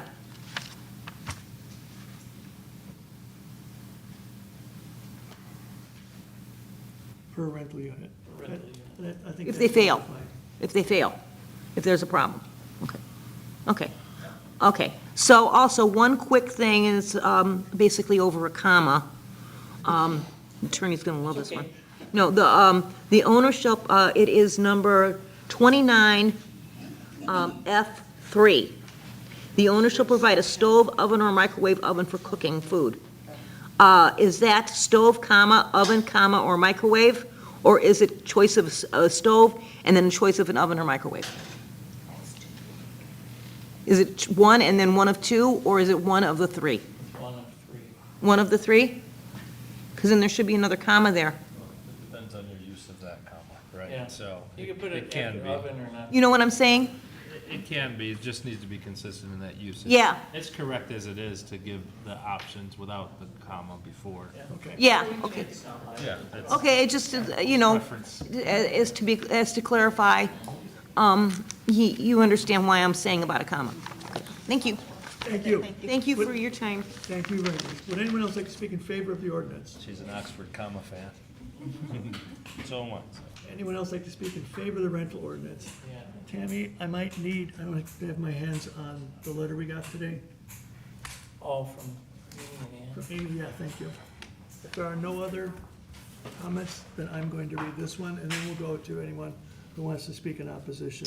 July 14th, 2026, dear Town of Porter Planning Commission. We write to provide enthusiastic support for the adoption of the residential rental ordinance. The level of detail included in the draft is impressive and clearly reflects extensive thought and planning. While it seems a shame that we need an ordinance to regulate rental business interactions that should be standard rental practice, it is clear that we need these regulations as well as strict enforcement of the regulations. Rental businesses are businesses and should be held to reasonable regulations which are very well outlined in the draft of the ordinance. Rental properties impact all the residents surrounding them, and at least one importer has negatively impacted us, our safe and peaceful neighborhood, and the value of our property. We had to bother the Porter Police with multiple noise reports from this rental, and there were ridiculously large numbers of people residing in the home. Responsible rental owners should be well able to easily comply with the regulations in this ordinance. Thank you for taking this important step in protecting Porter residents' health and safety. Best regards, Amy Starren and Ann Schreiner, 3008 Dearborn Street, Porter. Would anyone like to speak in opposition to the rental ordinance? Hi, Tanya Smith again, 600 West Oak Hill Road. I went over every paragraph of your proposed ordinance, sorry about that. I have 4.5 pages. I made copies for all of the members, because it's a lot to talk, and we don't want to sit here all night. I only We want to appreciate address the most important, which are in the front. I am talking on behalf of at least 23 people who collected some signatures. We didn't have much time for that because we are still working, unfortunately. Even so, we both passed official retirement age. So we only had time on Saturday to go and collect some signatures. And we went as far as Mineral Springs, Oak Hill Road, Wagner, and into the subdivisions of Wagner in the French-named streets. I have copies of the signatures. I can provide that too. So the most important thing, as far as I can see, and this letter is, and we 4 people, apparently there are some really smart people in our neighborhood. We put our heads together and we wrote it and I typed it up. So the most important thing in our opinion, that is this ordinance for only short-term rental or all of the rental properties? Do you have ordinance for the long-term rental properties where people rent houses for a year or more? Can someone answer that question? So, why don't you give all 3 questions and stay up here, and we'll address, you said there's 3 questions? First question, is this ordinance only for the short-term rental properties? The ordinance covers all rentals and it includes a special section, a subsection on short-term rentals. Okay, that answers some of the questions. So the paragraphs that relate to the short-term rentals should be clearly labeled that way because there is lots of confusion what belongs to long-term rentals and what belongs to the short-term rentals. In our opinion, there should be different requirements for long-term rental properties and short-term rental properties, and in many ways, this is confusing. One of the major things that we see that this ordinance does not address the issue which was approved by the state legislation. And the reference to state legislation, I don't know if you have a copy of that. Section 9 on page 2 of HEA 1035, also known as Indiana Code 36-1-24. And this legislature, this paragraph states that unit, which we believe is municipality, has option of requiring a special exception, special use, or zoning variance for properties that are not owners occupied. So like the state legislature, as far as we understand, and if we are wrong, please someone correct us, that the property owners, owner occupied, that live at that property for at least 180 days, and then they go, let's say, to Florida for a month or 6 months, and they want to rent their house for that time when they are on vacation, then that should not be restricted in any way. However, where the corporations own rental properties, and unfortunately, there are lots of corporations in the last, I would say, 15 years that buy single-family homes and rent them, many of them short-term rentals. In that case, this exception is available for local jurisdictions. And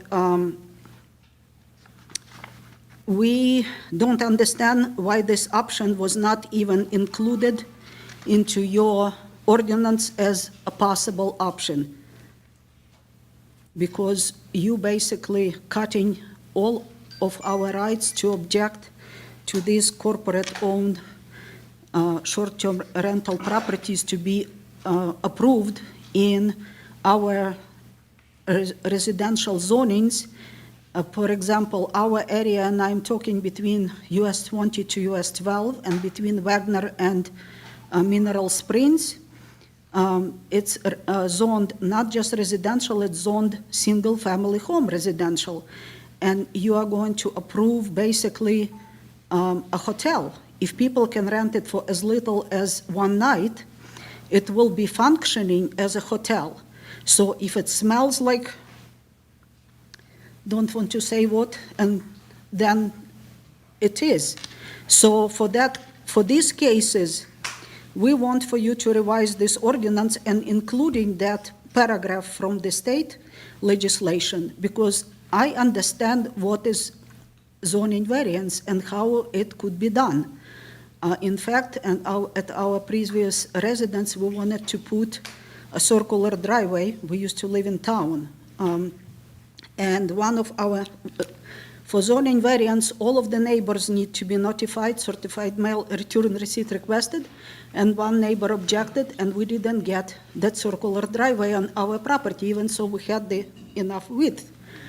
So same with these zoning variants for these residential homes that people want to convert into short-term rental. If they don't reside, if a corporation owns it, then we should have a say, because it will affect, especially in this area that I said, besides that it will affect the values of our home should there be some bad incidents at that property, which unfortunately in many of these short-term rental properties around the country, there are some bad incidents happened. And some seriously bad incidents happened, not just wild parties, but shootings and killings and overdose. So then, again, the values of our properties will be affected. Also, we have water wells. We don't use the city water. So in our opinion, this ordinance in relation to the short-term rental properties, it should address 4 different kinds of properties, residential properties that we have in our town. And we see them like this. There are condominiums and apartment buildings. There are single-family homes that use town's water and sewer. There are single-family homes that use the private water wells and or septic systems. And there are single-family homes that are located within, near, or next, adjacent to commercial, industrial, etc. zoning. So then it's almost like this ordinance needs to be divided into 2, and there should be different requirements for long-term rentals and short-term rentals, and especially short-term rentals, different provisions for these 4 different kinds of properties. That's, again, our opinion. We see it this way, that the carrying government should not allow few to get wealthy through short-term rentals or any other means by infringing on the health and welfare of the majority of its ordinary citizens. Then, if you will allow these de facto hotel businesses to operate in the middle of a residential single-family home zoning district, that would violate, among others, the real estate principle of conformity.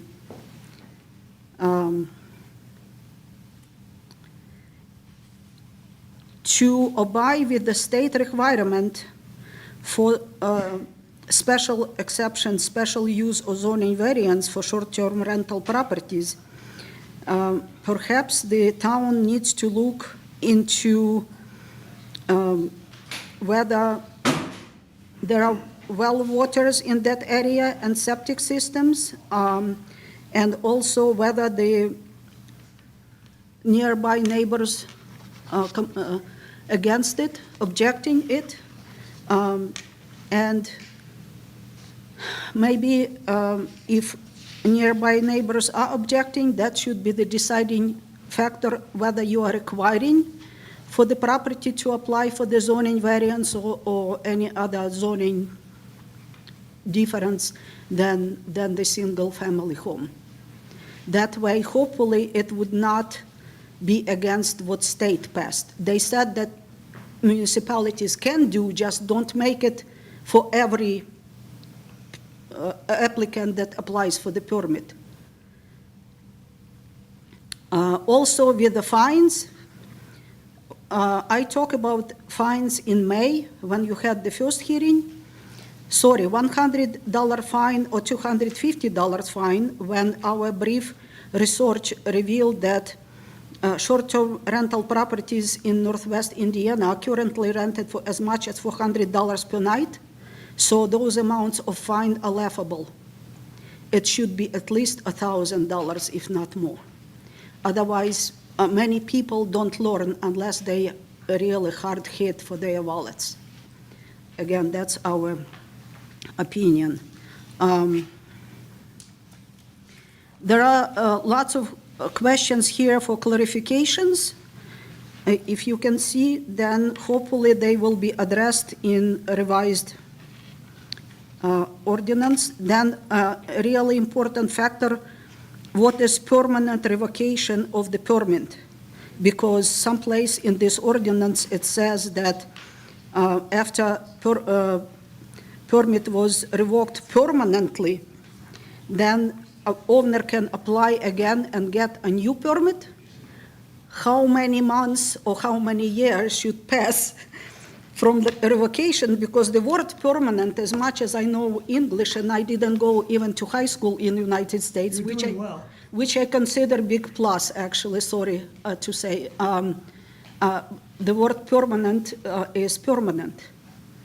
And also in regards to corporate owners who will own this unit and then you will revoke the license, they can form another corporation and sell that property to new corporation and apply for new permits. So there are lots of clarification things here, and as you can see, we have 34 paragraphs here. So as I said, we are not going to discuss them all here, but we would like to get clarification, and we really hope that you will postpone approval from today and will address all of these things and either explain why you're not doing them in like attached letter to revise ordinance, or will revise this ordinance. And as I said, the best suggestion perhaps to split it into two, because some things in this ordinance clearly applies to long-term rentals, like the tenants will clean inside the units. There is no specifications that this is for long-term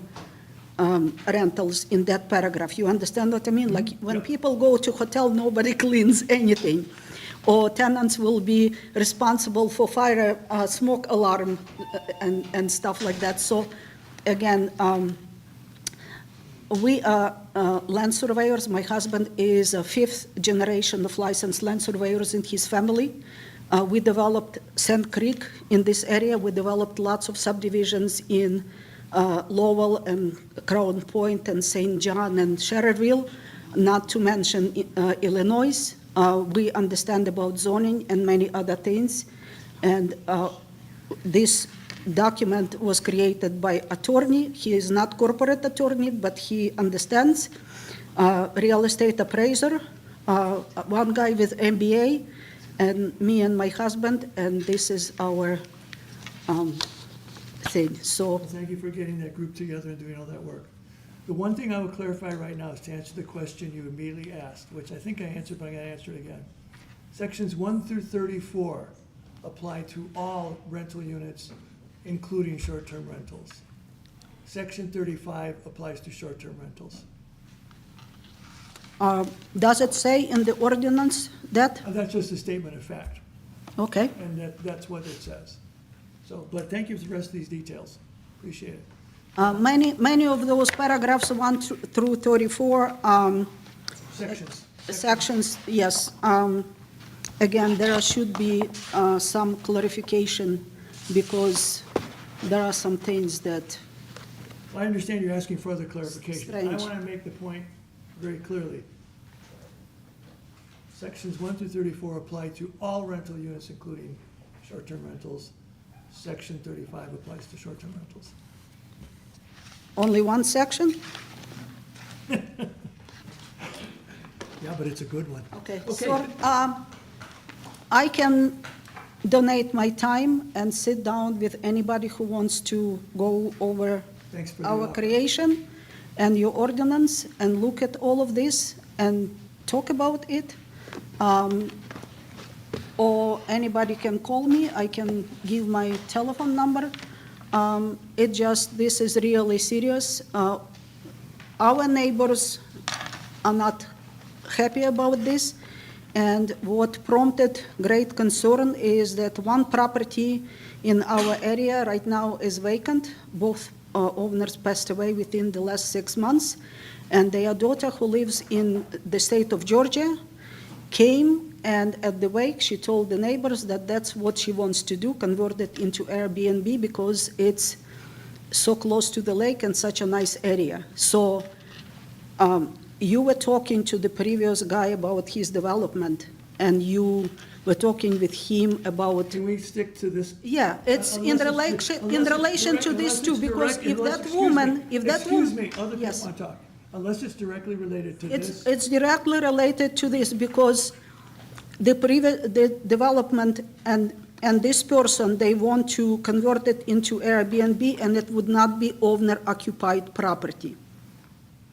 So it's related to each other. So again, there should be, in the state legislature, there are different requirements for the owner-occupied property that would be rented for a few months a year, and to properties that are corporate or anyhow business owned and would be rented a year around. So we will appreciate if you will look into it. Thank you. Thank you. Please. Oh, wow. Thanks for, Your name and address, please. oh, I'm Terry Markby, and I live at 630 West Oak Hill Road, along with Donna Markby, my wife. And we have 2 dogs there, and we love it there. We love your town. Been coming here since I was about 16. We used to go up to the 12th and Never, right across from the railroad tracks, and then out to the dunes when we were kids and the whole thing. And little did I know that one day we'd live here. So now we have the opportunity to enjoy Porter for what it is, the beautiful, quiet town that now houses us. Now, with that said, I have a couple of thoughts. I have a background in real estate, sales, lending, appraisal, risk analysis, traveled the country for banks, savings and loans, and so on and so forth, measuring risk inherent to multifamily real estate. So I have a background in it, and I don't want to go any farther with that. But suffice it to say, risk is a component of life, and we all face it. And it's how we mitigate it, how we measure risk, and how we get through it. And all of us face that. So this, and by the way, kudos to all of you for sitting there listening to all this. You must have a real strong resolve. My dad used to be chairman of the zoning board in another town, and I know what he put up with. So real quickly here, you know my background. And I love the town. Donna loves the town. Our 2 dogs love the town. Valuation principles, principle of conformity. You know, rental properties don't conform with residential single family. First point. My concern with the committee here is the first concern. Have you conducted any studies to determine how change in use has an impact on marketability? Have you done any of those? We're in an R1 residential zone. And having had the background I've had, it was very important to our family that R1 residential did not include any other use. Commercial, industrial, multifamily, you name it. Multifamily has obviously different concepts and different positions. And the thing we're talking about here, about the single-family home, which is really an older home, frame home, that wasn't built to any, spectacular specifications. My concern about it is that it will lead to, temporary housing for renters. This is not something that's long-term. It's more like a roadside motel. Short-term rentals, someone from where we don't know, coming into our neighborhood and suddenly plunking down for a day or two because the owner lives in Georgia and wants to have it filled and wants some money for, okay, I see what they want to do. But it's a temporary thing. It's like a roadside motel in a way. And they're all along Route 12. We know where they are.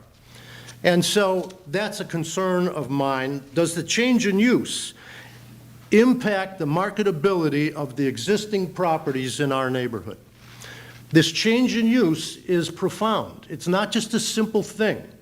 You're taking the R1 ordinance and you're adjusting it to suit, for what reason, I'm not sure, but to suit a temporary thing. So what kind of studies have you done to determine how this will affect marketability of existing homes? Or have you done any?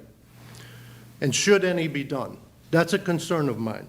Impact studies, as you mentioned earlier about an impact study.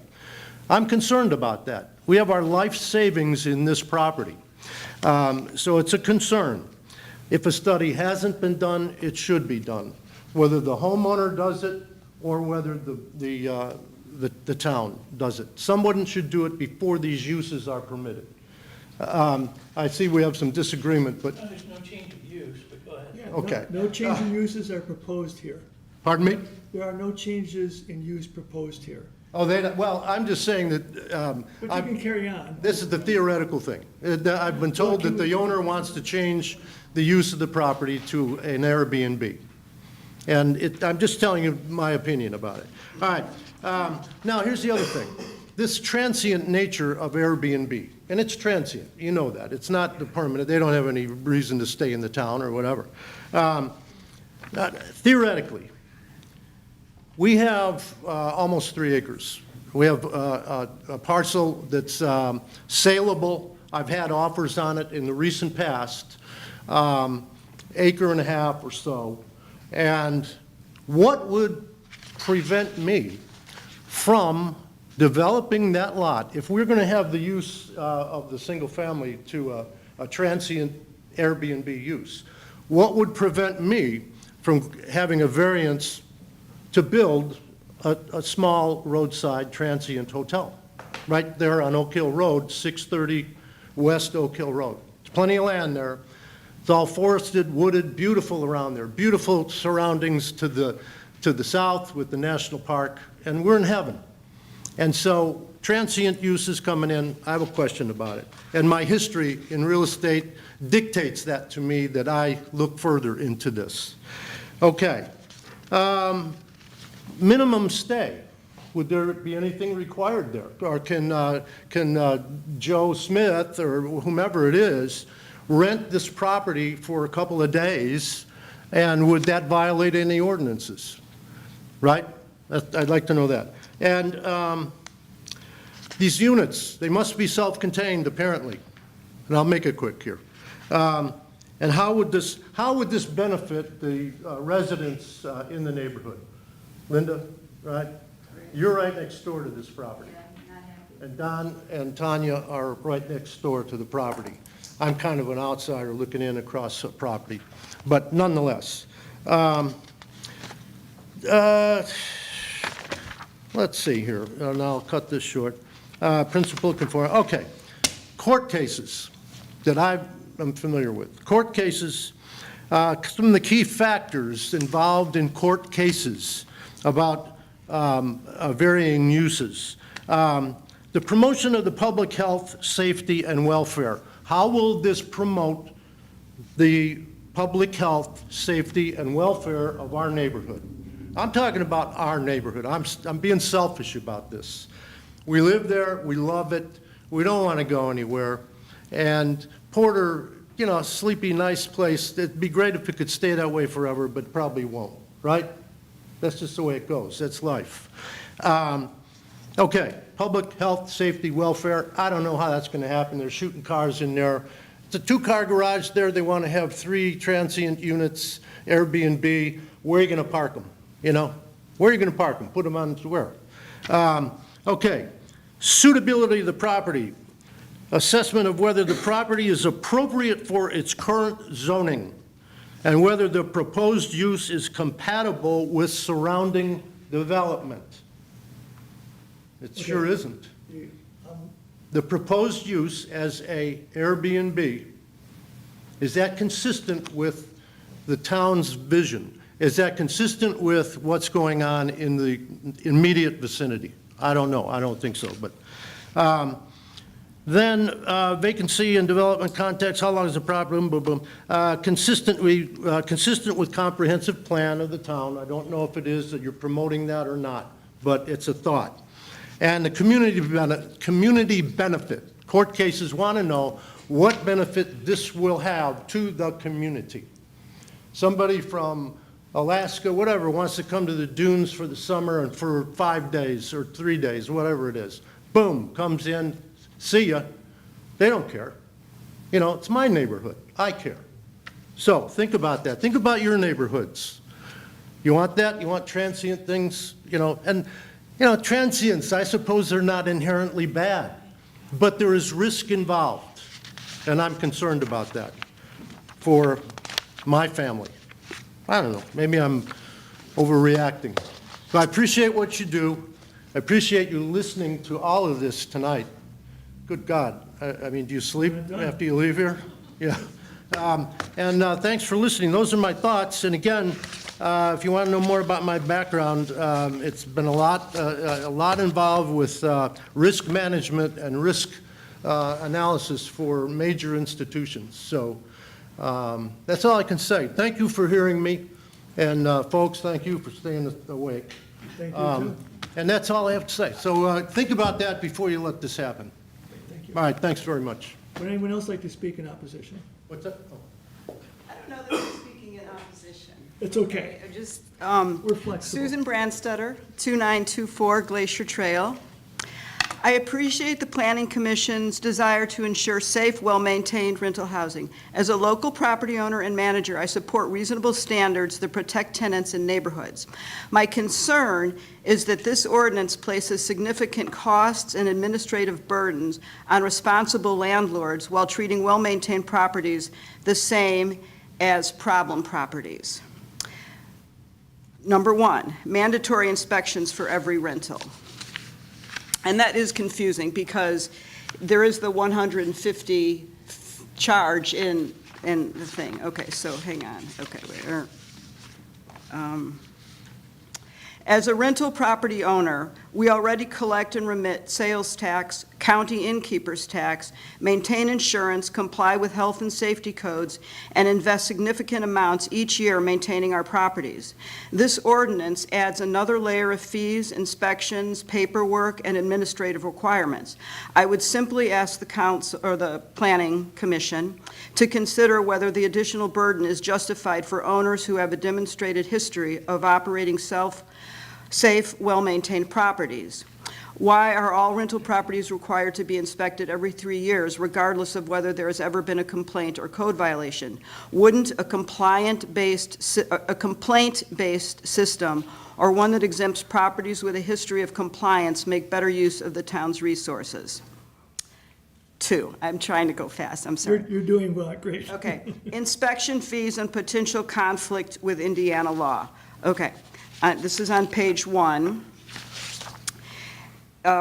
Whereas Indiana Code 36-1-20 empowers the town to adopt requirements regarding registration and permitting of rental housing with only 2 limitations: no fees for such permits. 2, no permit renewal requirements until there is a change of ownership and property. At first glance, the ordinance appears to impose only a modest $5 registration fee. However, actual cost of participating, and I don't want to say participating because that implies that it's voluntary, that there doesn't seem to be anything voluntary about this. But however, the actual cost of participating in the program is much higher because a permit cannot be issued until the owner pays a mandatory $150 inspection fee. In addition, they can be charged complaint inspection fees, reinspection fees, and additional reinspection fees. So while the registration fee is only $5, the true cost of the program is the mandatory inspection and reinspection fees. The ordinance also raises a legal question. It cites 36-1 and acknowledges municipalities are limited in 2 important ways: no fees, no permit renewal requirements. Yet the ordinance requires payment of a mandatory $150 inspection fee before a registration permit can be issued. Because a permit cannot be issued without first paying that inspection fee, I respectfully ask the town attorney, I don't know, attorney's not here, is he? So, oh, you're the attorney? Oh, I'm sorry. I'm sorry, okay. So I respectfully ask the attorney to explain how this mandatory inspection fee is legally distinguishable from a permit under the Indiana law. So that's, I guess that's rhetorical, because you're not going to answer that right now, are you? That's right. I work for the commission, and at some Okay. point, all these questions are being taken into account and will be. Okay, so that's my question, all right. Okay. All right. Okay, so let me go to section 4, because that was.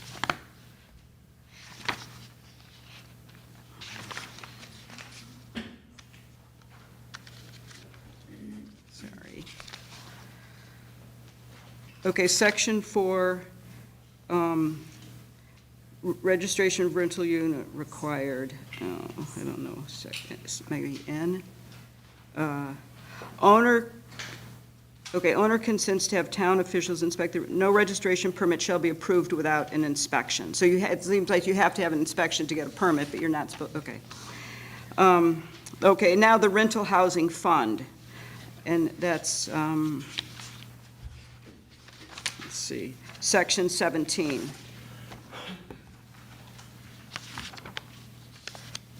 The ordinance creates a rental housing fund and directs inspection fees and fines into that fund. However, it does not define what the fund may be used for, whether fees are limited to recovering the actual cost of administering the program, or what happens if the fund accumulates a surplus. The ordinance leaves unanswered questions such as, could the money be used to buy new vehicles? Could it be to pay administrative salaries unrelated to inspections? Could it fund office renovations? Could it accumulate year after year without any adjustment to the fees? Will the town publish an annual accounting showing total fees collected, total fines collected, program expenses, year-end balance? If the fund consistently generates more money than is needed to operate the program, will inspection fees be reduced? I would recommend adding language stating that the rental housing fund may be used only for reasonable costs of administering and enforcing this ordinance. Okay, point 4, the lease requirement. So that's section 4. Is that right?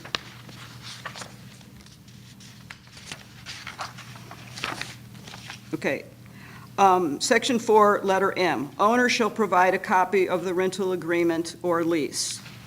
Why must landlords submit copies of a private lease agreements? If the concern is occupancy or safety, couldn't those items simply be certified without requiring disclosure of the entire lease? What governmental purpose is served by requiring a copy of the entire lease rather than a certification of the information the town actually needs? If the town wants to verify who the owner is, who is responsible for the property, occupancy limits, parking, emergency contact information, those items could be provided on a registration form. A lease also contains many provisions that have nothing to do with public safety, such as rent amount, late fees, security deposits, attorney fee provisions, maintenance responsibilities, renewal options, default provisions, and other negotiated terms. Why does the town, if the town receives copies of leases, are they considered public records? If not, what protections are in place to ensure the confidential business and tenant information is not disclosed? Indiana's public record laws have exceptions, but it's reasonable to ask, I'm opposed to providing the information the town, I'm not opposed to providing the information the town legitimately needs to administer this program. However, requiring landlords to submit complete lease agreements seems broader than necessary.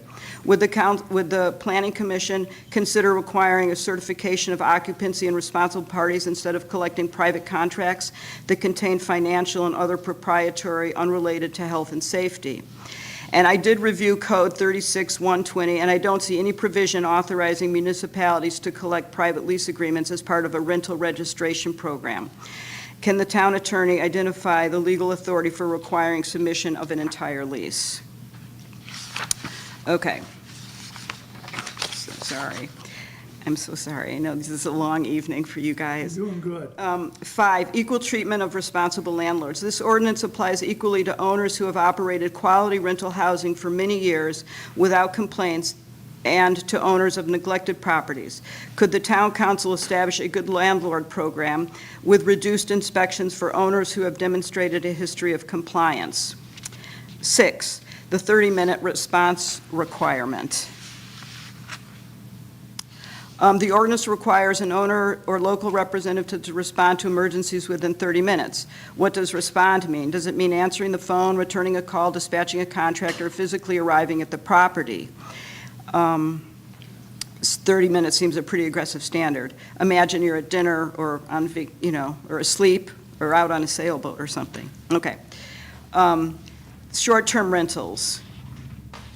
Page 23 of the. Go there. Section 35. Short-term rental owners already collect and remit taxes, maintain insurance, comply with occupancy limits, and respond to guest issues. This ordinance adds another layer of permits, inspections, fees, and annual renewals. Is there evidence that responsible short-term rentals in Porter are creating problems that justify this additional regulation? 8. This is my final point, you guys. I also have a concern about the ordinance's lack of flexibility for unique properties. The ordinance states all grass and weeds over 6 inches in height on any premises shall be mowed. For a typical suburban law, that's not controversial, but our cottages are in the Indiana Dunes area where native dune grasses and other native vegetation are intentionally much taller and environmentally valuable. The ordinance requires all grass over 6 inches to be mowed. It does not account for properties that intentionally preserve native vegetation. Our cottages are surrounded by native dune grasses that are naturally much taller than 6 inches and are an important part of the local ecosystem. The ordinance should clearly exempt native plantings, dune grass, rain gardens, prairie restorations, and other approved natural landscaping. Otherwise, it could unintentionally discourage environmentally responsible land management. I'm hoping this demonstrates a real-world example where a one-size-fits-all rule does not fit. In fact, this points to a broader theme. My concern isn't that the town has standards. My concern is that this ordinance repeatedly substitutes rigid, one-size-fits-all rules for reasonable discretion. Good ordinances distinguish between neglected properties and well-maintained properties that may look different because of their setting or intended use. The theme applies not only to grass height rule, but also to mandatory inspections of every rental, the lease submission requirement recurring fees regardless of compliance history, the 30-minute response requirement, and the lack of flexibility for responsible owners. Okay, so my suggestions are focus inspections on complaint properties and repeat offenders, reduce unnecessary paperwork for compliant landlords, eliminate the requirement to submit complete lease agreements, clearly define how the rental housing fund may be used, require annual public reporting of rental housing fund revenues and expenditures, consider reducing or waiving inspections for property with a proven history of compliance. Responsible landlords are partners in maintaining safe housing in strong neighborhoods. I believe this ordinance would be improved by focusing enforcement on properties with documented problems while reducing unnecessary cost and administrative burdens for owners who consistently provide safe, high-quality housing. That's it. Okay, and then these are just some questions I had to do. Thank you. Well done. May I ask you a question? Could you, that's a lot for us to write down. Do you have an electronic? I can, it's like, it's all full of notes. I'll try to condense it and I can send it to you. Could you send it to Tammy and Tammy could send it out to us? Okay. Thank you.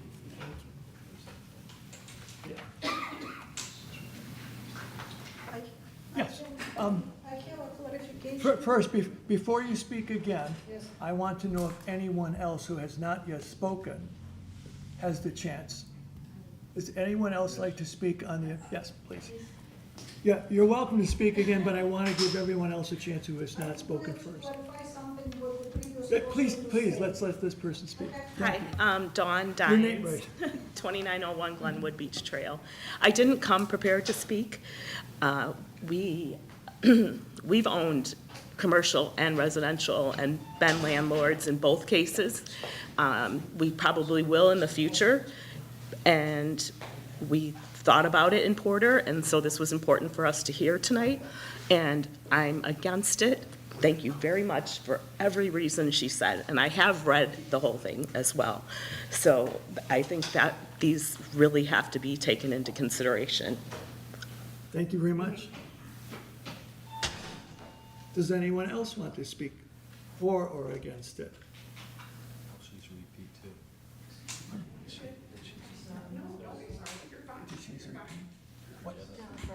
Jennifer should repeat as well. Yeah, Jennifer, wait a second. Jennifer, wait, Jennifer, wait. I'm going to go strictly in what I said. Does anyone else who has not spoken before want to speak? Okay.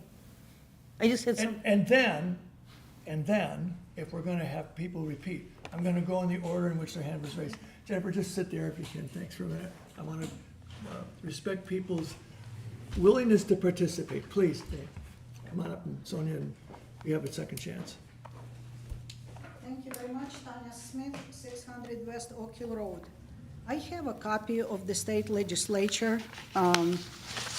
So in it clearly says, paragraph 13A, a permit expires 1 year after the date permit is issued. So that should be clarified in your proposed ordinance. Also, in the same paragraph 13, in B, it says, a unit may charge a permit fee not to exceed $150. And I am sorry, I don't know if. Please do not address the. Okay, I don't know if the previous speaker. We're only going to have public hearing. Okay, again, I am not sure that. Providing input to us. I understand. There's no back and forth between people. Okay, I am not sure that the previous speaker read this state ordinance. I analyzed it as well as your ordinance, so I wanted to clarify those two things. Thank you very much. Jennifer. Jennifer Klug, 200 Franklin Street, Apartment A, Town of Porter. One thing that I think Ms. Brandstetter brought up that I think is very important too, regarding the town having access, and I didn't catch this before, to the leases, in terms of safety for information on the leases, because most leases that I've ever seen require a person's social security number and birth date. And something like that, in terms of making sure that that information is secured, because if it is considered public record, then something to say, because I know for different things in the county level, there's things that they have to, that you can't have every single thing in the document because of safety concerns and privacy concerns. So that's an issue that I think is important to remember. Thank you. Good illustration. Okay. Anybody else have a go? Sure. I want to say, at that point, I think just, Chris Dines, 2901 Glenwood Beach Trail. A certification of a lease, with maybe a cover page and a signature page would be about all that ought to be required, and that the rest is a private contract and should remain private. I understand this. Yeah. Other people have any other feedback? In which case, I'm going to close the public hearing on the proposed rental ordinance at 8:42. Before you do that, are you going to, you're in closing it, Oh. I want to make sure that you're done tonight, because it may be that if you were inclined to continue it, that you're going to receive and have some more interchange in the future, so. Yeah. Yeah, 'cause you get Yeah. all the comments from everybody. Yeah, so let's do this. I propose that we do the same thing that we did the last time, which is vote to continue and remain open until a future date in August. I do not anticipate responding to all of these. This will require a little bit of work. There's some things we could respond to quickly, but there's a few things I think we gotta work on here. So you're saying let's keep the public hearing open? I think that's appropriate. And then we will respond to them with changes potentially. Sure, or, Finish it yeah, up have last one and give, if that's what you're inclined to do. Yeah. So I'm certainly not trying to suggest I want to make that decision for you, but it seems that if you were going to, otherwise, if you were to close it, essentially you're going to give them answers and Make really amendments or not. make amendments or not, but you're really not gonna have any more exchange with the Yeah. public, and I just wanna make sure that's what your intention is. Yeah, and I think there's a couple of things that I'd like a little more time to study. Sure, and people may leave here with questions, answer, and bring in more information as And we'll well, hear right? later, or great ideas. We need more Right. time. So I would be open to a motion to continue the public hearing at the August meeting, give us a chance to study and respond to some of these. I'll make that motion. I'll second. That we continue the meeting till the next August. Public Keep it hearing. open. And Tara seconded it, if you take a roll call. Mr. Erickson, Yes. Ms. Burke, Yes. Ms. Duffy, Yes. Mr. Mallender. Yes. We're not gonna respond to all of them right now. We might make a couple of comments right now, real quick. Goal never to make everybody happy, and obviously we couldn't. Short-term rentals were not invented yesterday. They've been here for a long time. We are- Can I add a comment on that, just Yeah. for clarification? So, short-term rentals are allowed by the state of Indiana. The section 35 is literally copied from state of Indiana's code. We're not creating that and saying, hey, we're allowing short-term rentals. We're just trying to regulate them. So, they're allowed by state law. We can't tell them people can't have a short-term rental. So, if somebody wants to put a short-term rental in, we can't tell them no, but we have to be able to register and look at them and try to figure out what to do. The reason, just to answer Susan's question real quick, is it's a blanket, so we have to say everybody's gonna get inspected because there's a lot of properties that need inspected. We can't just say, well, we're not gonna inspect yours because we think yours is fine. We have to just inspect all of them. That's the way. It's not a bug, it's a We feature. might change the verbiage, I like your comments, based on, if we've had somebody that's been compliant, maybe we don't have to inspect those as often, but when I find out about a bad unit, which I get every week, people call and complain about something, our code currently, we don't have one. So I have no right to inspect unless the owner or the tenant says, please come over and look. So I know where I'll just say, substandard housing is. So this is created to try and fix that. And we know there's good landlords like you, and we don't have problems with that. So I liked your comment, so maybe there's a way to address that, but we didn't put it in there yet. So that's why we have the public hearing, because we want to hear from Get some everybody. ideas, yeah. And I'm gonna say there's probably no bad landlords in this room, I doubt it. That's not who's gonna show up for this kind of hearing. But, the code, we've had to change this so many times in the last 3 months. Indiana keeps changing their codes, their laws. So first they said you couldn't have a registration fee, then they said you could have a registration fee. Then they did have this special exception use thing in here, then they took it back out. So it's changed in the last 2 years, like at least twice. So we've tried to make this as updated as possible, and we're gonna go back through it, and of course, Yeah. Congress just passed something that's gonna probably make us have to tweak a couple things too, so. There's a lot of pieces in here, and that's why I'm thrilled to see a room full of people. Agreed. Because that's what we want. We want input from everybody, so when we create something, it's what everybody wants or needs. And, when we get pages of notes, this is great. I love this. So if you could put some of yours together, we recorded it, so obviously we can go back and transcribe it and try and get all those comments, but that's what we want to try to do. We're not trying to pick on anybody, but we have to create something that applies the same to everybody. Otherwise, we're doing the opposite of being equal. So we have to be equal to people.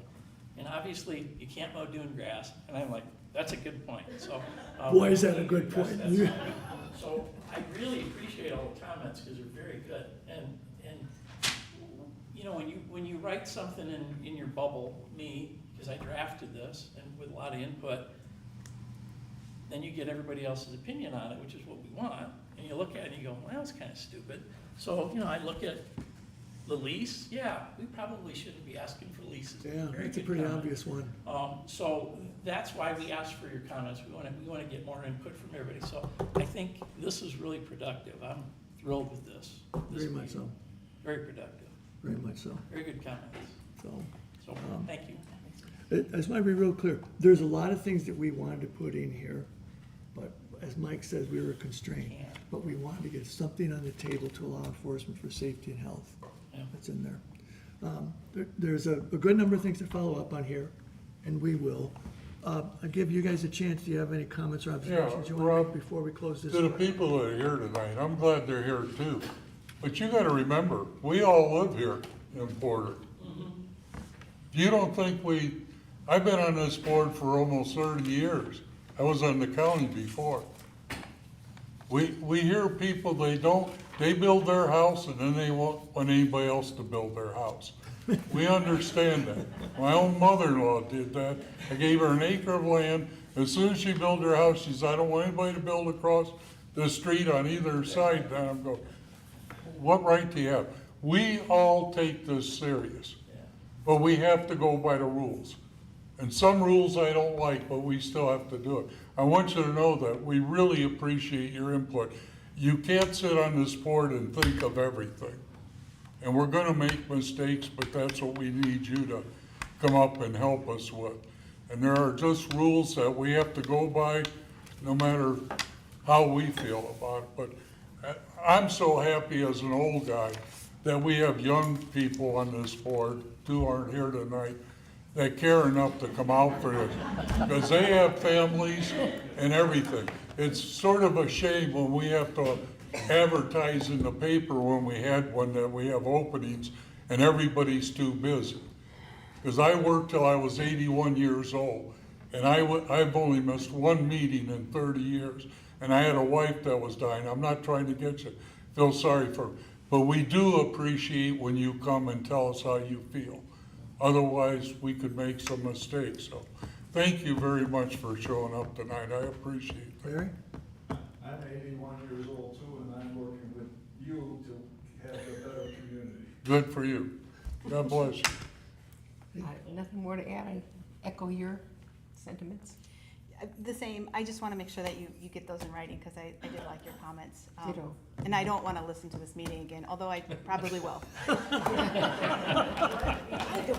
Yeah, you can watch this online. So, yeah, we have a lot of work to do. But I would expect that we would, go through our list, and we'll work on something, and come back with, I think, a few modifications and answers where we're not doing modifications.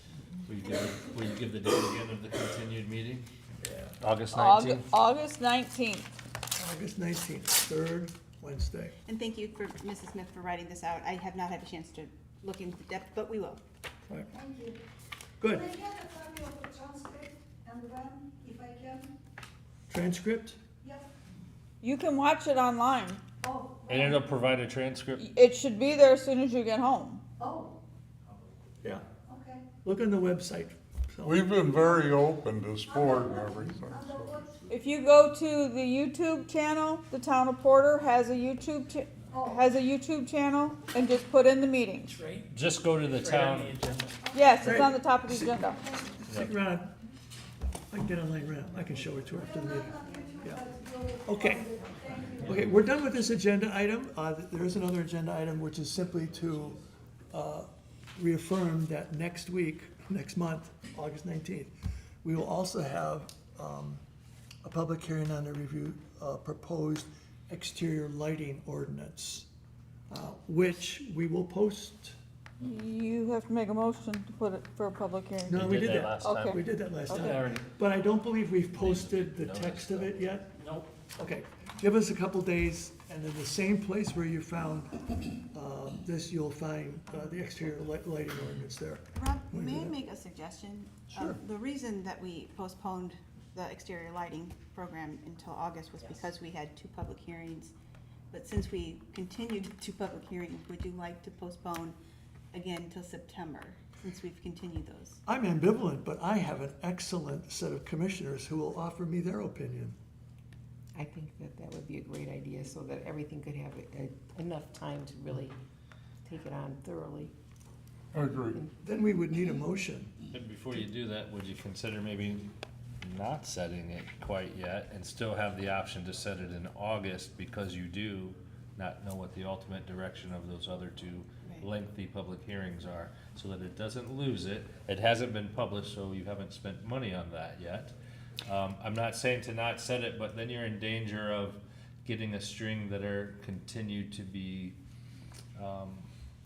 out there and lose track of them. And if you're not gonna hear it in August or September, you could still have the ability to see how August goes, set the public hearing in September or October without committing to that and having to continue. We'd need a motion for one of those ideas. I think that makes sense. I Didn't would- we already set it for August, though? You did, so they can reverse We that, didn't set because it. it hasn't That's been what I mean. published, We didn't yes, set it. yes, that's what we're doing, yeah. Thank you. So do we really need a motion? Because that's what we're doing right now. You need a motion to unset August. Just remove it, yeah, not from move it the to public hearing. Yep. On the. remove We are from all the referring agenda. to the exterior lighting ordinance, yes? Right, Okay. yes. So we're, just so I understand, we are going to just keep it available to us until these things go well enough that we can still tuck it in on August and still move forward in August? So- Or we say, no, forget that, we're gonna move it to September, or So just, the we're gonna. suggestion would be that you just make a motion to remove the public hearing, but keep this matter under old business. Okay, that is what my motion is that we please will remove that from. Remove the public hearing. Public Yes. hearing. From public hearing and, hold on to it for. Keep it under old business. Keep it under old business. I'll second. Thank you. I'll second that. Been a long night. We need, roll call? Mr. Erickson? Yes. Ms. Burke? Yes. Ms. Duffy? Yes. Mr. Malinger? Yes. That's that. No council member here. Any update from our attorney? I've used all my time. Board comments? Entertain a motion to adjourn. Make that a motion to adjourn. I'll second. All in favor?